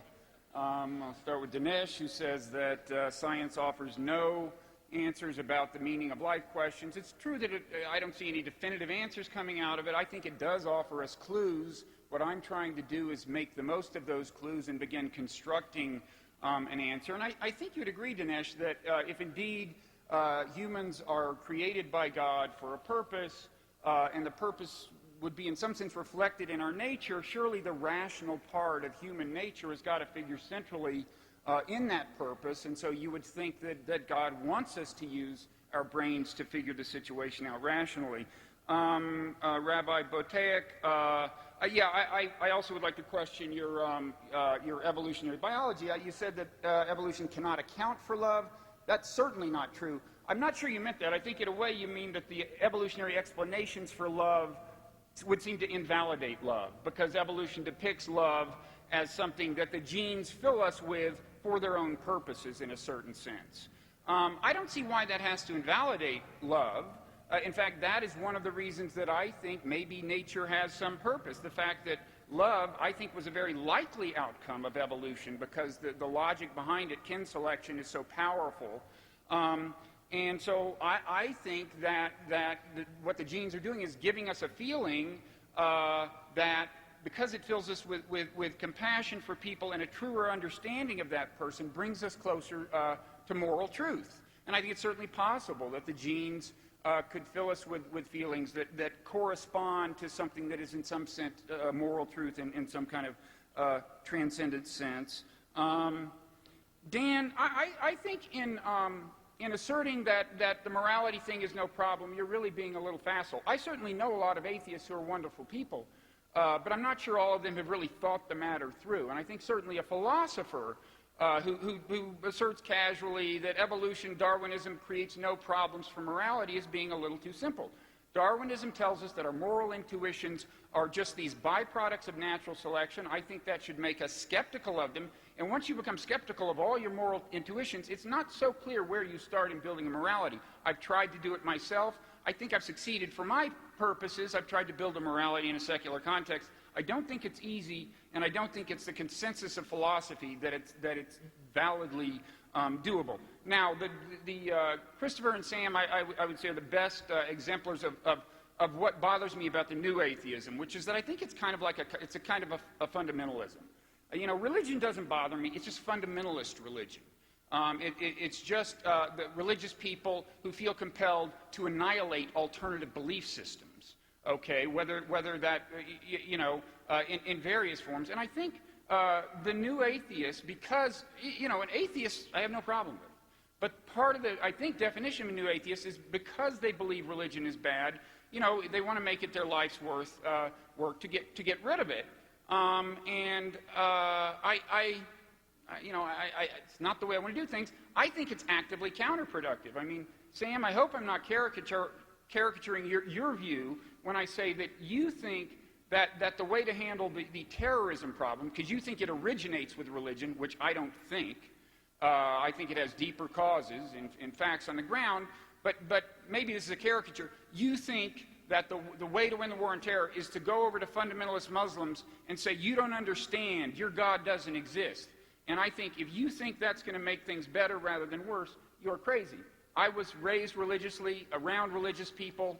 I think I understand the religious mindset. I do not recommend this as a strategy in the war on terror.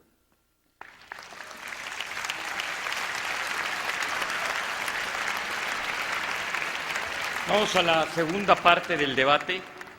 Primero agradecer, esta pelea ha sido no solo la pelea, este festival, agradecerle muchísimo a nuestros patrocinadores antes que nos termine el tiempo.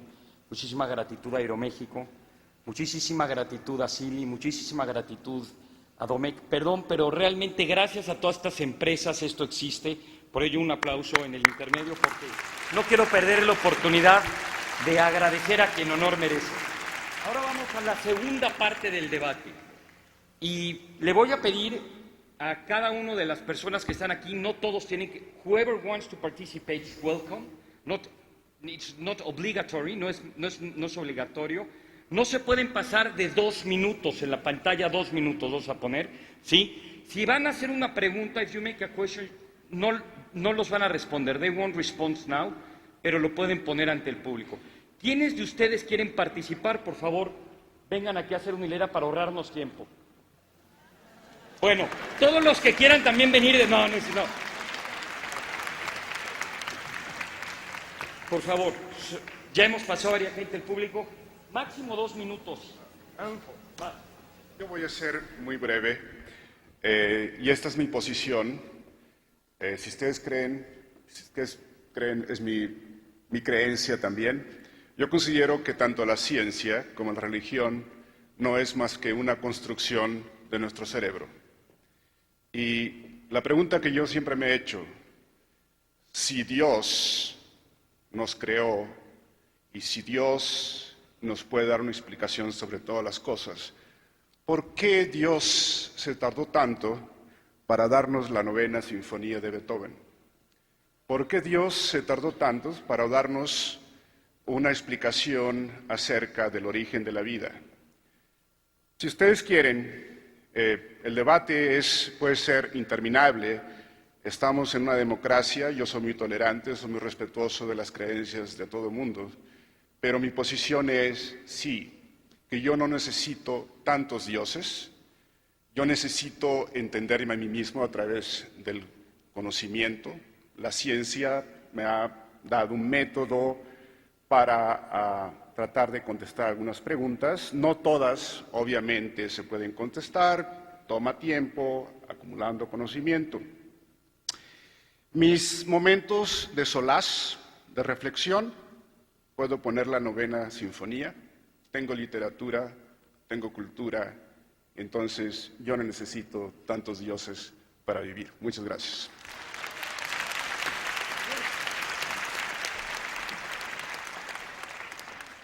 I'd like to pose a question, particularly for the religion side, a hypothesis that is falsifiable according to the scientific method for why religion exists, and would like an explanation for what is inadequate about this, since it has many substitutes for religion.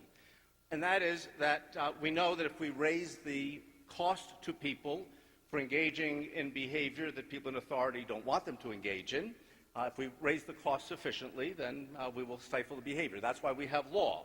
So we have, for example, the 10 Commandments and the threat of eternal damnation as a mechanism to raise the cost for violating the behavior that people in authority want people to engage in. Why isn't that an adequate account for why religion exists, which doesn't require anything about there actually being a God or any of the elements that religion normally subscribes to? And if we look, let's take the example of the Judeo-Christian God, particularly the Jewish God, since I'm Jewish. Let's take a look at that God and consider that the scientific method helps us to reconcile logical inconsistency and incompatible evidence, and religion doesn't seem to. So I was taught that there is one God, that Judaism is a monolithic religion, and yet the Jewish God is reported in the Bible to have said, I am the one God above all other gods, which apparently means that there were lots of gods, and it was just a power play. I'm the better one, please pay attention to me. It will be costlier to not listen to me than to not listen to others. What I would like then is an understanding of why this sort of economistic raise the costs argument is not sufficient, why we need the faith elements of this. Thanks.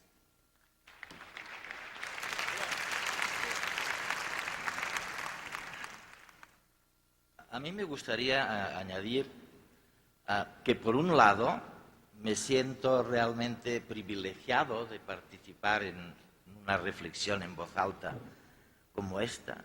Es sensacional y os garantizo que esto ocurre en muy pocas partes del mundo. Pero, por otra parte, también me gustaría decir, Andrés, que no sé de qué me estáis hablando. O sea, yo viajo continuamente y en los aeropuertos hay mucha gente que me para, a veces joven, y para esconder que a ella le preocupa el tema de la muerte, hace referencia a su abuelo que está a punto de morirse y que está muy preocupado por el tema de la muerte, ¿no? Y yo le digo, oye, mira, no te preocupes porque el problema es exactamente el contrario. O sea, yo, a medida que he ido avanzando en el conocimiento científico, muy poco, he visto que los átomos son prácticamente efectos prácticos eternos, que las células las dividimos en somáticas que se mueren y luego las más importantes que se reproducen, las germinales, son inmortales. De manera que yo a mis amigos físicos les pregunto continuamente, oye, cuando uno se muere, ¿qué puñetas se muere? O sea que, y hoy creo que estamos en una situación en la que cada vez es más difícil distinguir entre la materia inerte y la materia viva. La segunda cosa, me queda un segundo casi, que quisiera apuntar y en lo que también me siento en cierto modo desconcertado por la discusión, es que a mí se me ha quedado en la memoria esa que me funciona tan mal, se me ha quedado grabado forever una cosa que vi en un metro de Londres, de Nueva York, en los años 60, que decía, ¿Is there a life before death? Y esta es la pregunta de verdad. ¿Hay una vida antes de la muerte? Después es que no me importa. Y por primera vez tenemos un futuro en el que pensar.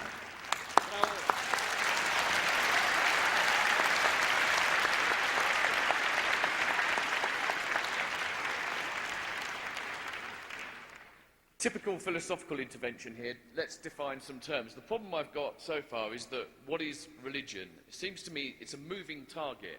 And this is why sometimes the atheists fail to hit it. But it's also what I think allows the religious side to keep dodging the bullets.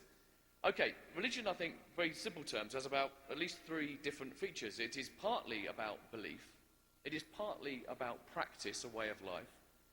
It is partly about community, belonging, what brings people together. I think the problem on a lot of attacks on religion from the atheist side is they focus usually almost all on the belief. They forget the fact that it's also a way of life, a kind of community. And that's actually why a lot of people really value it. That's obviously also why they don't actually bother to examine the beliefs too closely. For them, it's much more part of the living experience. But on the other side, I'd say the failing is worse, because when people speak in defense of religion, they often emphasize those aspects, the way of life, the ethics, what it's good for us, and so forth. When it comes to belief, when the going gets tough with belief, they kind of set it to one side or avoid it, but they keep smuggling it back in every now and again. And I think I want a bit of honesty, really, on both sides, I think. On the atheist side, I want people to recognize that religion is much more than about a list of beliefs about God's heaven and so forth. But on the side of the religion, I want the honesty for people to stand up and say, actually, we do believe some things which has historical claims about Jesus' resurrection and so forth. And stop talking in general terms about the value of religion as though it's this amorphous, indistinct thing. In specific terms, specific religions almost invariably do make specific claims.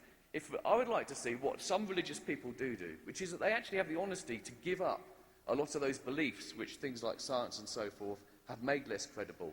And they try and rebuild religion around those other aspects of it which do have value, the community, the belonging, and the practice. Thank you.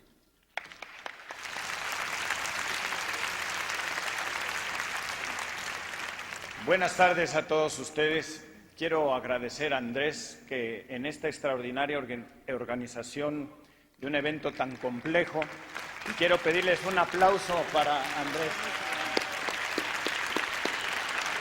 Desgraciadamente hay un grave error en su organización y ese es haberme permitido el micrófono. No soy científico, no soy intelectual, yo represento, como cualquiera de los que están aquí, a un espontáneo que se subió a hablar en este debate centenario, que no termina hoy, ni mañana, ni pasado, sino que si estuviéramos aquí dentro de 400, 500 y 600 años, este debate continuaría, porque por fortuna no tiene fin. ¿Y por qué por fortuna? Porque debatirlo como lo hicimos hoy nos hace mejores seres humanos. Por desgracia, la religión está construida y la educación religiosa para hacernos mejores personas. Pero si nos vamos a las pruebas, a los resultados reales que vivimos, no a través de los últimos siglos, sino el día de hoy, las peores guerras que tenemos son por cuestiones religiosas. Tenemos una situación hoy en el mundo muy delicada y eso quiere decir que no nos está haciendo la religión mejores personas y este debate nos ayudará profundamente a entender no solo qué, sino por qué tenemos que cambiar y pensar no solo científicamente, sino como seres humanos para ser mejores. Muchas gracias.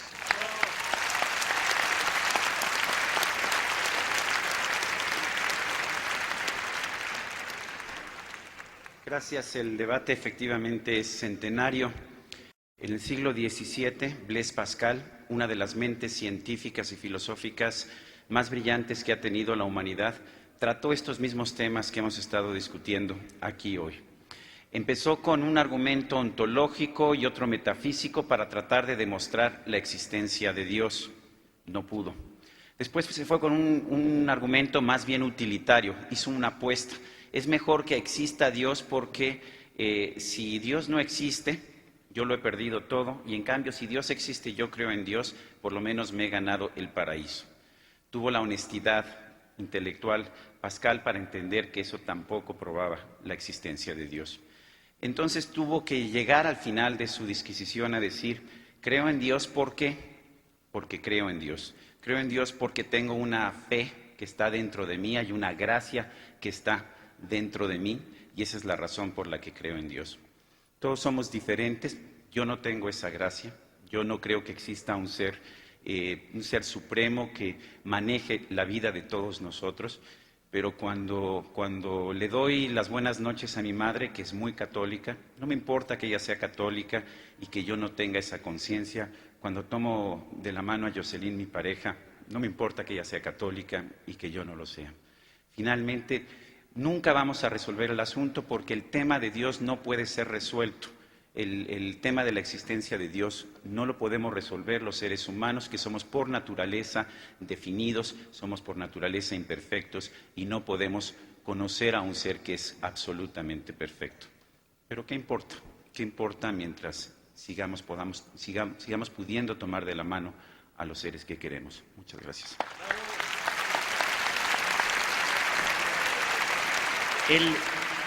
Como ustedes saben, en la segunda parte cada uno de los expositores tienen 2 minutos.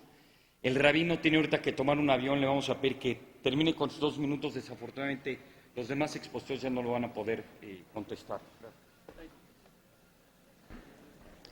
Please forgive me because I have to catch an airplane. I want to thank everyone for this phenomenal opportunity. I was going to say at the beginning of my rebuttal how grateful I was that this debate had not descended into any kind of name-calling. It's a shame that it always does. Professor Dennett, your knowledge of religion may not be up to par as well, but I would never use the words that you used in public because I'm too much of a gentleman. And I actually believe that how we treat each other reflects the kind of people that we are. We can debate these points without showing animus. Christopher Hitchens knows full well that that quotation from Sir Arthur Keith, the greatest evolutionist in Britain of the 20th century, was because after the war he was worried about a world where God would be purged, and he was not a religious man. And he and others, like Paul Johnson, the great British historian, pointed out that Pol Pot, Mao Zedong, Stalin, Hitler, all pagan, in the case of Hitler, a pagan ideology, or atheist, totalitarian, communist ideologies, killed approximately 100 million people in the 20th century because people became expendable, because do not kill was decided by humans and not by God. He ruminated on how the evolutionary doctrines could have led to the Second World War, and I simply quoted it. Let me just say, however, any doctrine or any religion, because religion has also been guilty of serious violence in the name of God. Any religion that does not have ethics, and any system that does not have ethics at its center, where how you treat someone determines the person you are, is false, is a fraud. And that ought to always be reflected in how these debates are conducted. I'm sick and tired of just one thing, that we religious people are treated without a semblance of respect. Isn't tolerance also a virtue, my friends? Isn't just simple respect for one another in every one of these debates that I always participate in? Christopher Hitchens says, disgusting that you quote from the world's leading evolutionist who mentions Hitler. But in the next sentence, he connects the Catholic Church to Hitler, as if they were responsible for Hitler. The point is, our humanity is something that ought never be compromised in these debates. I thank you all for listening. God bless you.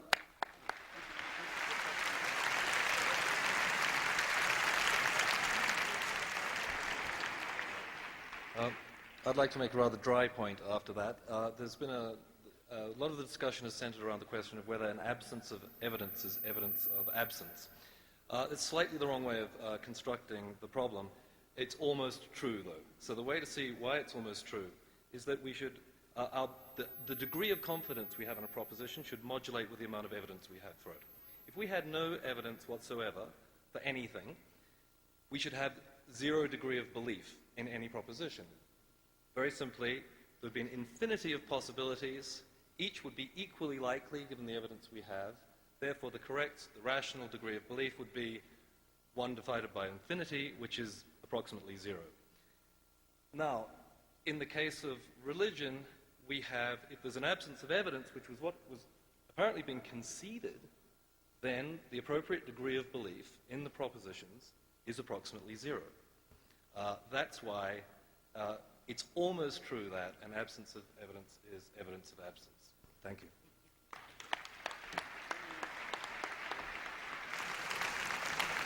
Hello, everybody. So, as some of you know, I'm from Sweden, and Sweden always comes very high up on a lot of statistics for childcare, for education, for a lot of good things. And it's largely an atheist country. And I was brought up by a father who was into philosophy, and I feel really upset about some things that comes from the religious side. There's no correlation here. I feel personally insulted by a lot of thoughts that my lack of believing that there's a God. I believe in us. I believe in joy. My brain lights up when I listen to Bach or when I'm touching someone. It's not a belief. It's a human being. And I actually find people who believe that something better is going to come in an afterlife. Maybe they put too much focus there. This is the life. This is your time. And to be kind to other people and respect other people and not bringing up Hitler, when we talk about atheists, because talk about name calling. And someone told me whenever you bring up Hitler in a conversation, you lose. And that's all I want to say.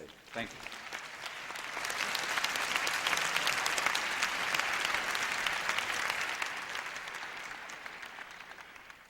Yo quisiera cuestionar, como punto de partida, la misma pregunta inicial que Andrés nos hacía, en el cual ponía por un lado la religión y por otro lado la ciencia, como 2 elementos opuestos y sobre el cual tenemos que tomar una posición única en uno o en otro lado.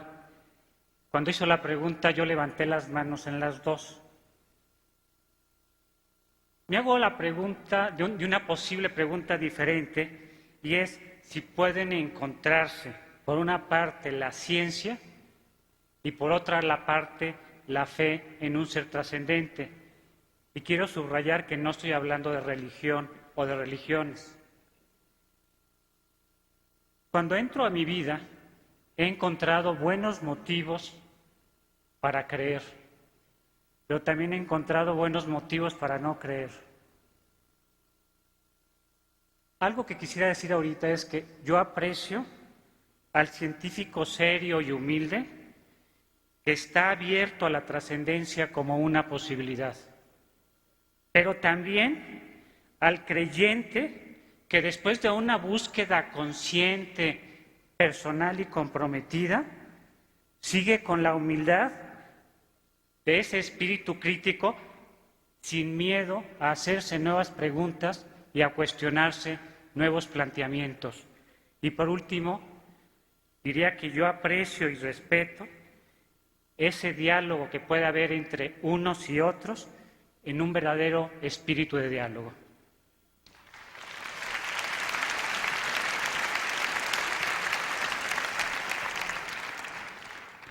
Let me start by saying that I'm a non-expert on religion and I'm confused about my own. So let me say a few things about the religion I actually know something about, which is rational economics. Lots of people believe in rational economics, and the evidence is actually quite impressive against it. For example, how many of you have ever been driving and checking your text message while driving? Anybody? Okay. All of you are crazy in a sense, or incredibly stupid. You're taking incredible risk about your lives. You're endangering yourself and others. You're really not doing the right cost-benefit analysis. This, of course, is not the evidence that we use to debunk economics, but there's lots of things like this.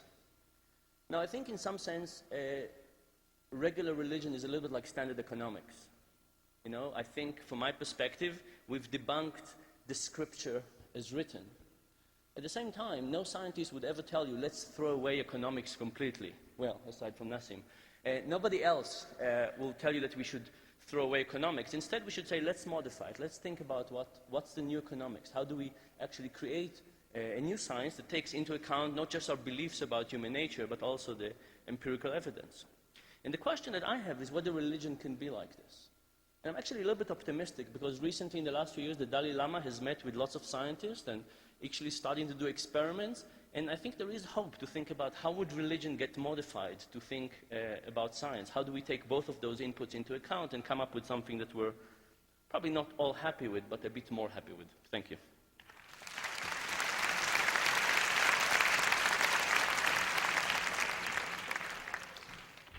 Well, for me, I just think this is the most amazing thing I've seen, like bringing two different forces, and they're being brought to us for us to choose. For me, just listening to the debate of, I believe in science, and I also believe in religion, because when I look at it, I may think maybe God must be the biggest scientist, the most cleverest being, bringing all the molecules and robots to work. And somebody like me, my life is defined by hope. And what gives me hope is, faith is what gives me hope to want to see tomorrow. Because I've gone through a lot. If I have no hope, then I'll just end myself. But because I believe tomorrow is going to be better, so faith gives me that, and that is the religion that has been established. But the thing that we go through is the laws that have been put, people manipulate them. We need religion. If we don't have it, there's no hope. I went to Sweden. It's an amazing country to be. But I've seen that a lot of young people and a lot of people commit suicide. Why do they commit suicide? No hope.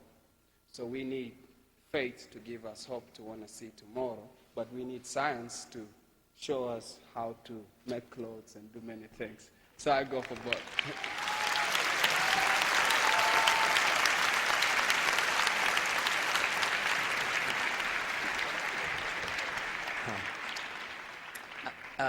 My question is, what does the world need now? But before I give a little answer, I want to thank you. This has been the 3 most unforgettable days of my life, not only because of the brilliant lectures that I listened to by my colleagues, but because of you. You took me into your heart, and for the students we danced with Friday night, you took me into your arms. And I will always remember that.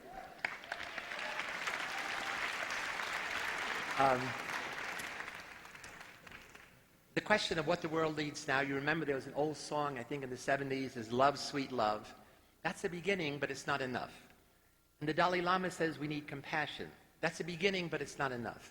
In fact, I will be in a dialogue with the Dalai Lama in October at Stanford, and I will tell him, it's not enough for you to be compassionate if I'm suffering. Compassion makes you a better person, but what we need is heroes, as I tried to say at the end of my talk. Heroes are people who go beyond compassion to take the action to help someone else or a moral cause.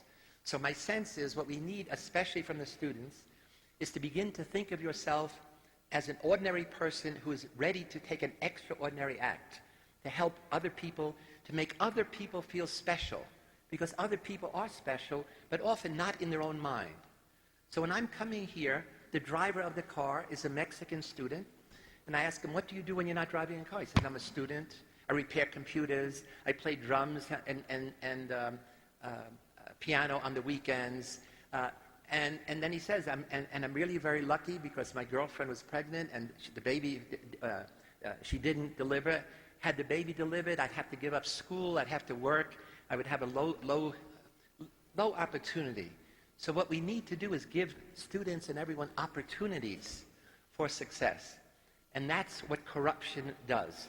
So part of being a hero is begin to say, not the cynical thing, well, corruption is part of Mexico. Corruption is part of Sicily.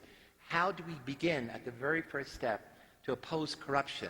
Because corruption takes opportunities away from young people.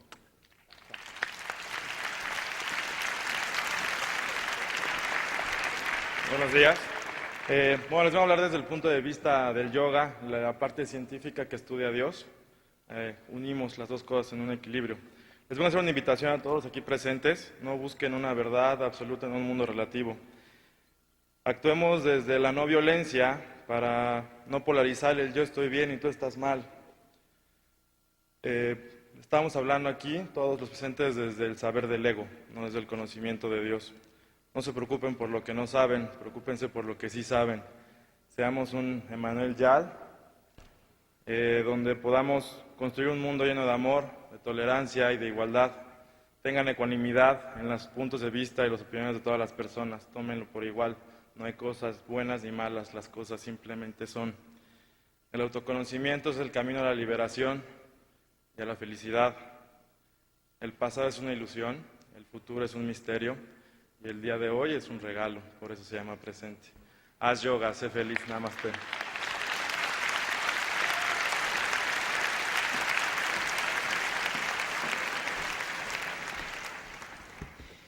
Yo les quiero hablar hoy de la fuerza del amor, de esa fuerza que trasciende fronteras, que nos hace salir de nuestras propias ataduras, que va más allá, que no se entiende, que no es tangible. Y les quiero hablar de una mujer, una santa de nuestros tiempos, la Madre Teresa de Calcuta. Esa mujer que en un trayecto en la estación en la India oyó la voz de Dios y le dijo, quiero que vayas con los más pobres de los pobres. Ven, sé mi luz. Come, be my light. Métete en los agujeros más profundos. Quiero que ames a los que nadie ama, que estés en los corazones de los que no tienen esperanza, porque quiero que seas mi esperanza. Una vez, escuchando a un escritor judío, hablaba de que muchas personas que no creen en Dios hacen el bien, pueden hacer altruismo, pero la diferencia está aquí. Cuando alguien que se va a morir, que no cree en Dios, y alguien que va a morir y cree en Dios, ¿por qué estás dispuesto a dar tu vida? Que estés seguro, una verdad que realmente esté dentro de ti, que te muera, que al final de tu vida puedas morir tranquilo. Y nada más para terminar, una anécdota. Llega la BBC de Londres a Calcuta y llegan a la casa del moribundo, donde acogen a todas estas personas para que mueran con dignidad. Y en esos momentos la BBC no llegó preparada con suficiente luz, no tenían la iluminación necesaria. Y la Madre Teresa volteó y les dijo, no se preocupen, la luz que ustedes traen es suficiente. No tenían de otra, empezaron a grabar, y cuando la BBC llegó a Londres a poner todo lo que habían grabado, se quedaron impresionados porque todo se veía claramente. ¿Y qué recordaron? Las palabras de Madre Teresa de Calcuta: ven, sé mi luz. Muchas gracias.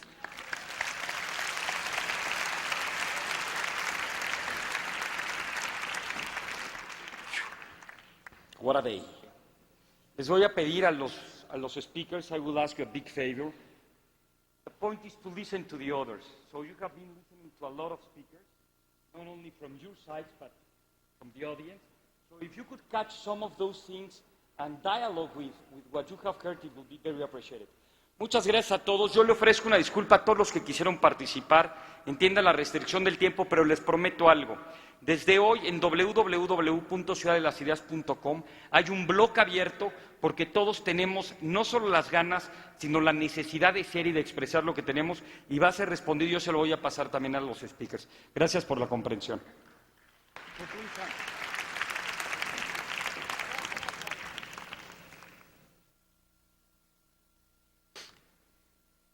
Well, I want to return to this core issue, which is belief, because that really is the issue. Without belief, religion evaporates. Without belief, science evaporates. We're talking about claims and their evidence. And we're talking about what you think is true about the nature of the universe. Presumably you don't believe in Zeus. If someone stood here and said Zeus was the greatest scientist, you would not have applauded. Okay, let's talk honestly about what we think is true. The truth is that religion, as we speak of it, Islam, Christianity, Judaism, is based on the claim that God dictates certain books. He doesn't code software, he doesn't produce films, he doesn't score symphonies, he is an author. And this claim has achieved credibility because these books are deemed so profound that they could not possibly have been written by human authors. Please consider for a moment how differently we treat scientific claims and texts and discoveries. Isaac Newton went into isolation for 18 months, starting in the year 1665. When he came out of his solitude, he had invented the calculus. He had discovered the laws of motion and universal gravitation. He had single-handedly created the field of optics. No one thinks that this was anything other than a man's labor. And it took 200 years of continuous ingenuity on the part of some of the smartest people who ever lived to substantially improve upon Newton's work. How difficult would it be to improve the Bible? Anyone in this room could improve this supposedly inerrant text scientifically, historically, ethically, spiritually, in moments. If God loves us and wanted to guide us with a book of morality, it's very strange to have given us a book that supports slavery, that demands that we murder people for imaginary crimes like witchcraft. The true basis for hope in our world is open-ended conversation, and religion has shattered our world into competing moral communities. What we have to convince ourselves of is that love and curiosity is enough for us, and intellectual honesty is the guardian of that. Thank you.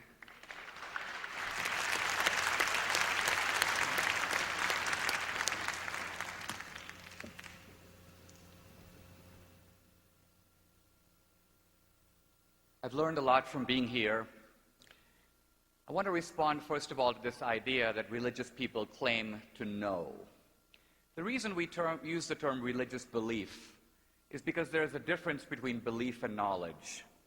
If I know something, I wouldn't say I believe in it.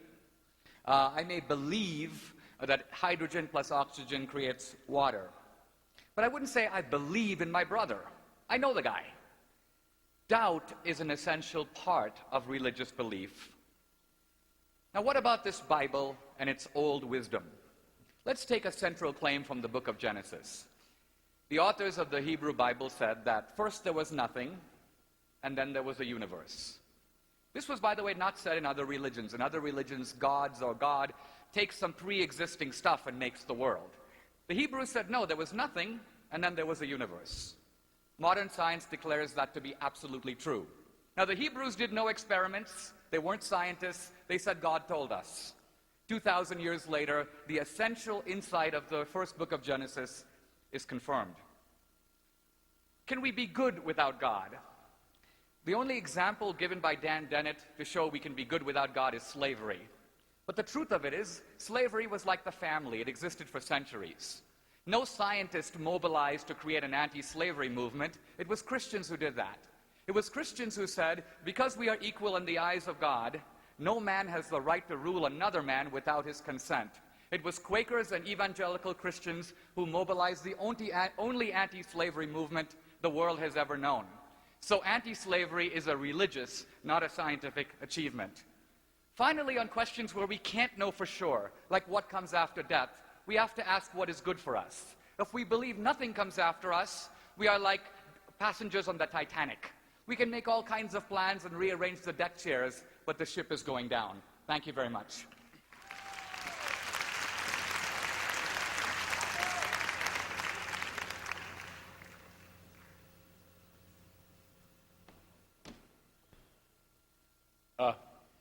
The rabbi calls for respect.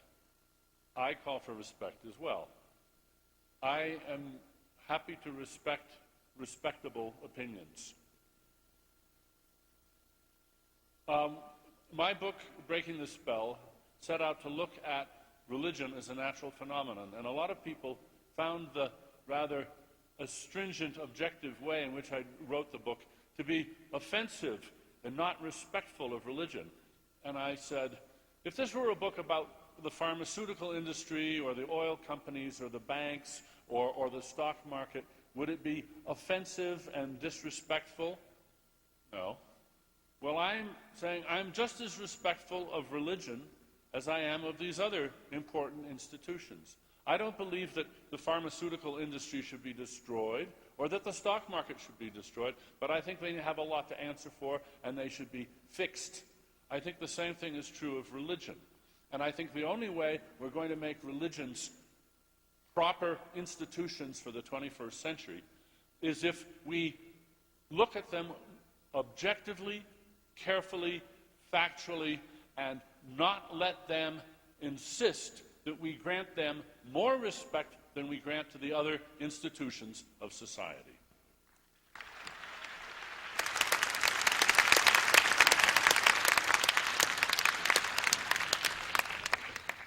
I would like to continue on my point that the mind doesn't like a vacuum and answer Dennett's point about his idea of rational choice, rational man. Because it so happened that my specialty as a statistician is rational choice, decision theory. There is no definition of rationality, or no rational definition of rationality. What is rational for one of you may not be rational collectively, and vice versa. We have no definition. And what precisely religion does is by tinkering, find what social equilibrium is obtained through acts and sets norms. Rationality is itself normative. Religion is normative, but religion has done it so much better. That's the first point. Second point, when people tell me, look at what science did, and they point at the building not breaking, and they mention Newtonian mechanics, and they talk about quantum mechanics, and they talk about planes not crashing, we're only talking about what we have exhausted, which is linear, non-complicated, non-complex science. And now we're hitting the boundaries. Complexity has no mathematical solutions. Complexity is vastly complicated. All the tools of logic don't work with complexity. The weather is a complex system, but closer to us, your body is a complex system, which is why we still don't know much about the human body, in spite of all these people probing into it and knowing genes and so on. Too many nonlinearities, too much interdependence. So I don't want to hear this notion of science and people setting metrics made about linear science to try to judge what's evidence, what's not evidence. Forget about evidence and non-evidence. Figure out how we can live on a planet without blowing it up. Thank you very much.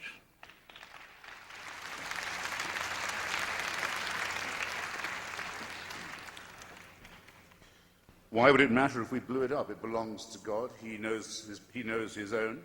He knows who's going to heaven and hell. Look, hard to know where to begin. The American Anti-Slavery Society was founded by people like Thomas Paine and Benjamin Franklin and other secularists and skeptics at a time when the whole justification for slavery, north and south and across the seas, was that it was validated by the Bible, which it is. Dinesh didn't attempt to deal with that question.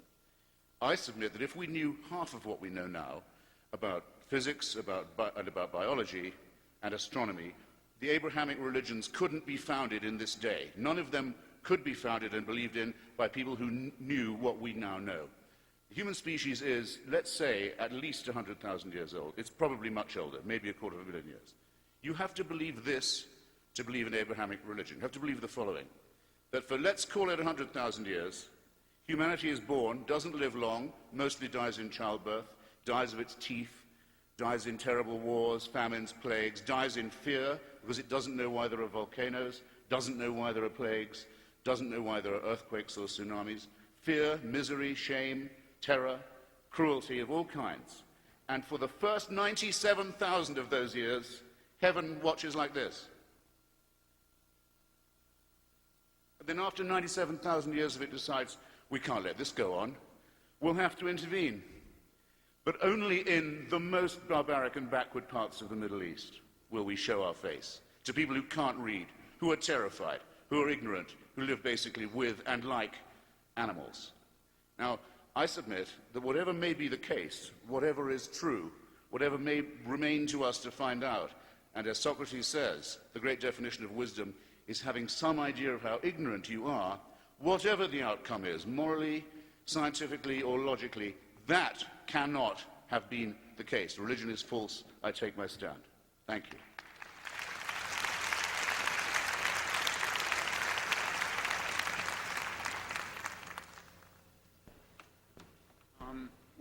I think life is hard. I think it's difficult to be a human being, especially if you try to live a moral life, and I don't doubt that we're all trying to do that. And I think that everyone who responds to that challenge, including our atheist friends, do so by believing at least something that is not provable. I suspect that if you told me what moral beliefs get you by every day, I would be able to argue that at least some of them are not provable. And one thing that bothers me about the new atheism as opposed to atheism generally is it sometimes seems you're going around to other believers and saying, well, I'm sorry, but your way of getting through life, this difficult thing, is just less intellectually sophisticated than my way. And that just, it just sounds like a kind of a snobism and elitism that just rubs me the wrong way. I wish you would just be more willing to let people work out their own salvation. As the Buddha said, I wish that religious people would be as well. When American Christians go over to Africa and try to convert Muslims, they have to convert Muslims, and it just gives Muslims the idea that the West is a threat to their religion. I don't think that's constructive. What we need now for the world to get along together, we don't need a single world religion, but we do need doctrines of tolerance within each religion, and we've seen some progress there. The Catholic Church in the Second Vatican endorsed the idea that non-Christians are eligible for salvation. That was a great leap forward, even if the church maybe has become, slid back in some ways since then. But in any event, I think that really, we're talking about religion and science. I don't think they really need to be reconciled. For me, they do, because I was exposed to religion at an early age and then to science. It's a personal issue with me. I'm trying to work it out. But what's really required for the salvation of the world is really not for religion to be reconciled with science, but just for the different religions to be reconciled with one another, and ideally with atheists. And so I close on a message of hope, I guess.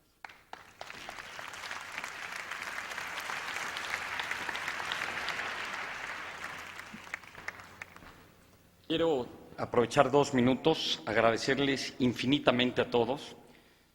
Yo sí me hago la pregunta que se hizo Luis Niño Rivera. Este es un debate milenario, tiene miles de años. ¿Quiénes somos? ¿Cuál es nuestro propósito en la vida? ¿Existe un propósito? Como dice Edouard Punset, más que preocuparse si hay vida después de la muerte, preocuparnos si hay antes de ella. ¿Cuál es el significado y el sentido de la vida en función de cómo entendamos la muerte? Probablemente lo que difiero de Luis es que a lo mejor en 300, 400 años este debate va a cambiar. Yo sí me imagino que en gran medida es una necesidad evolutiva creer.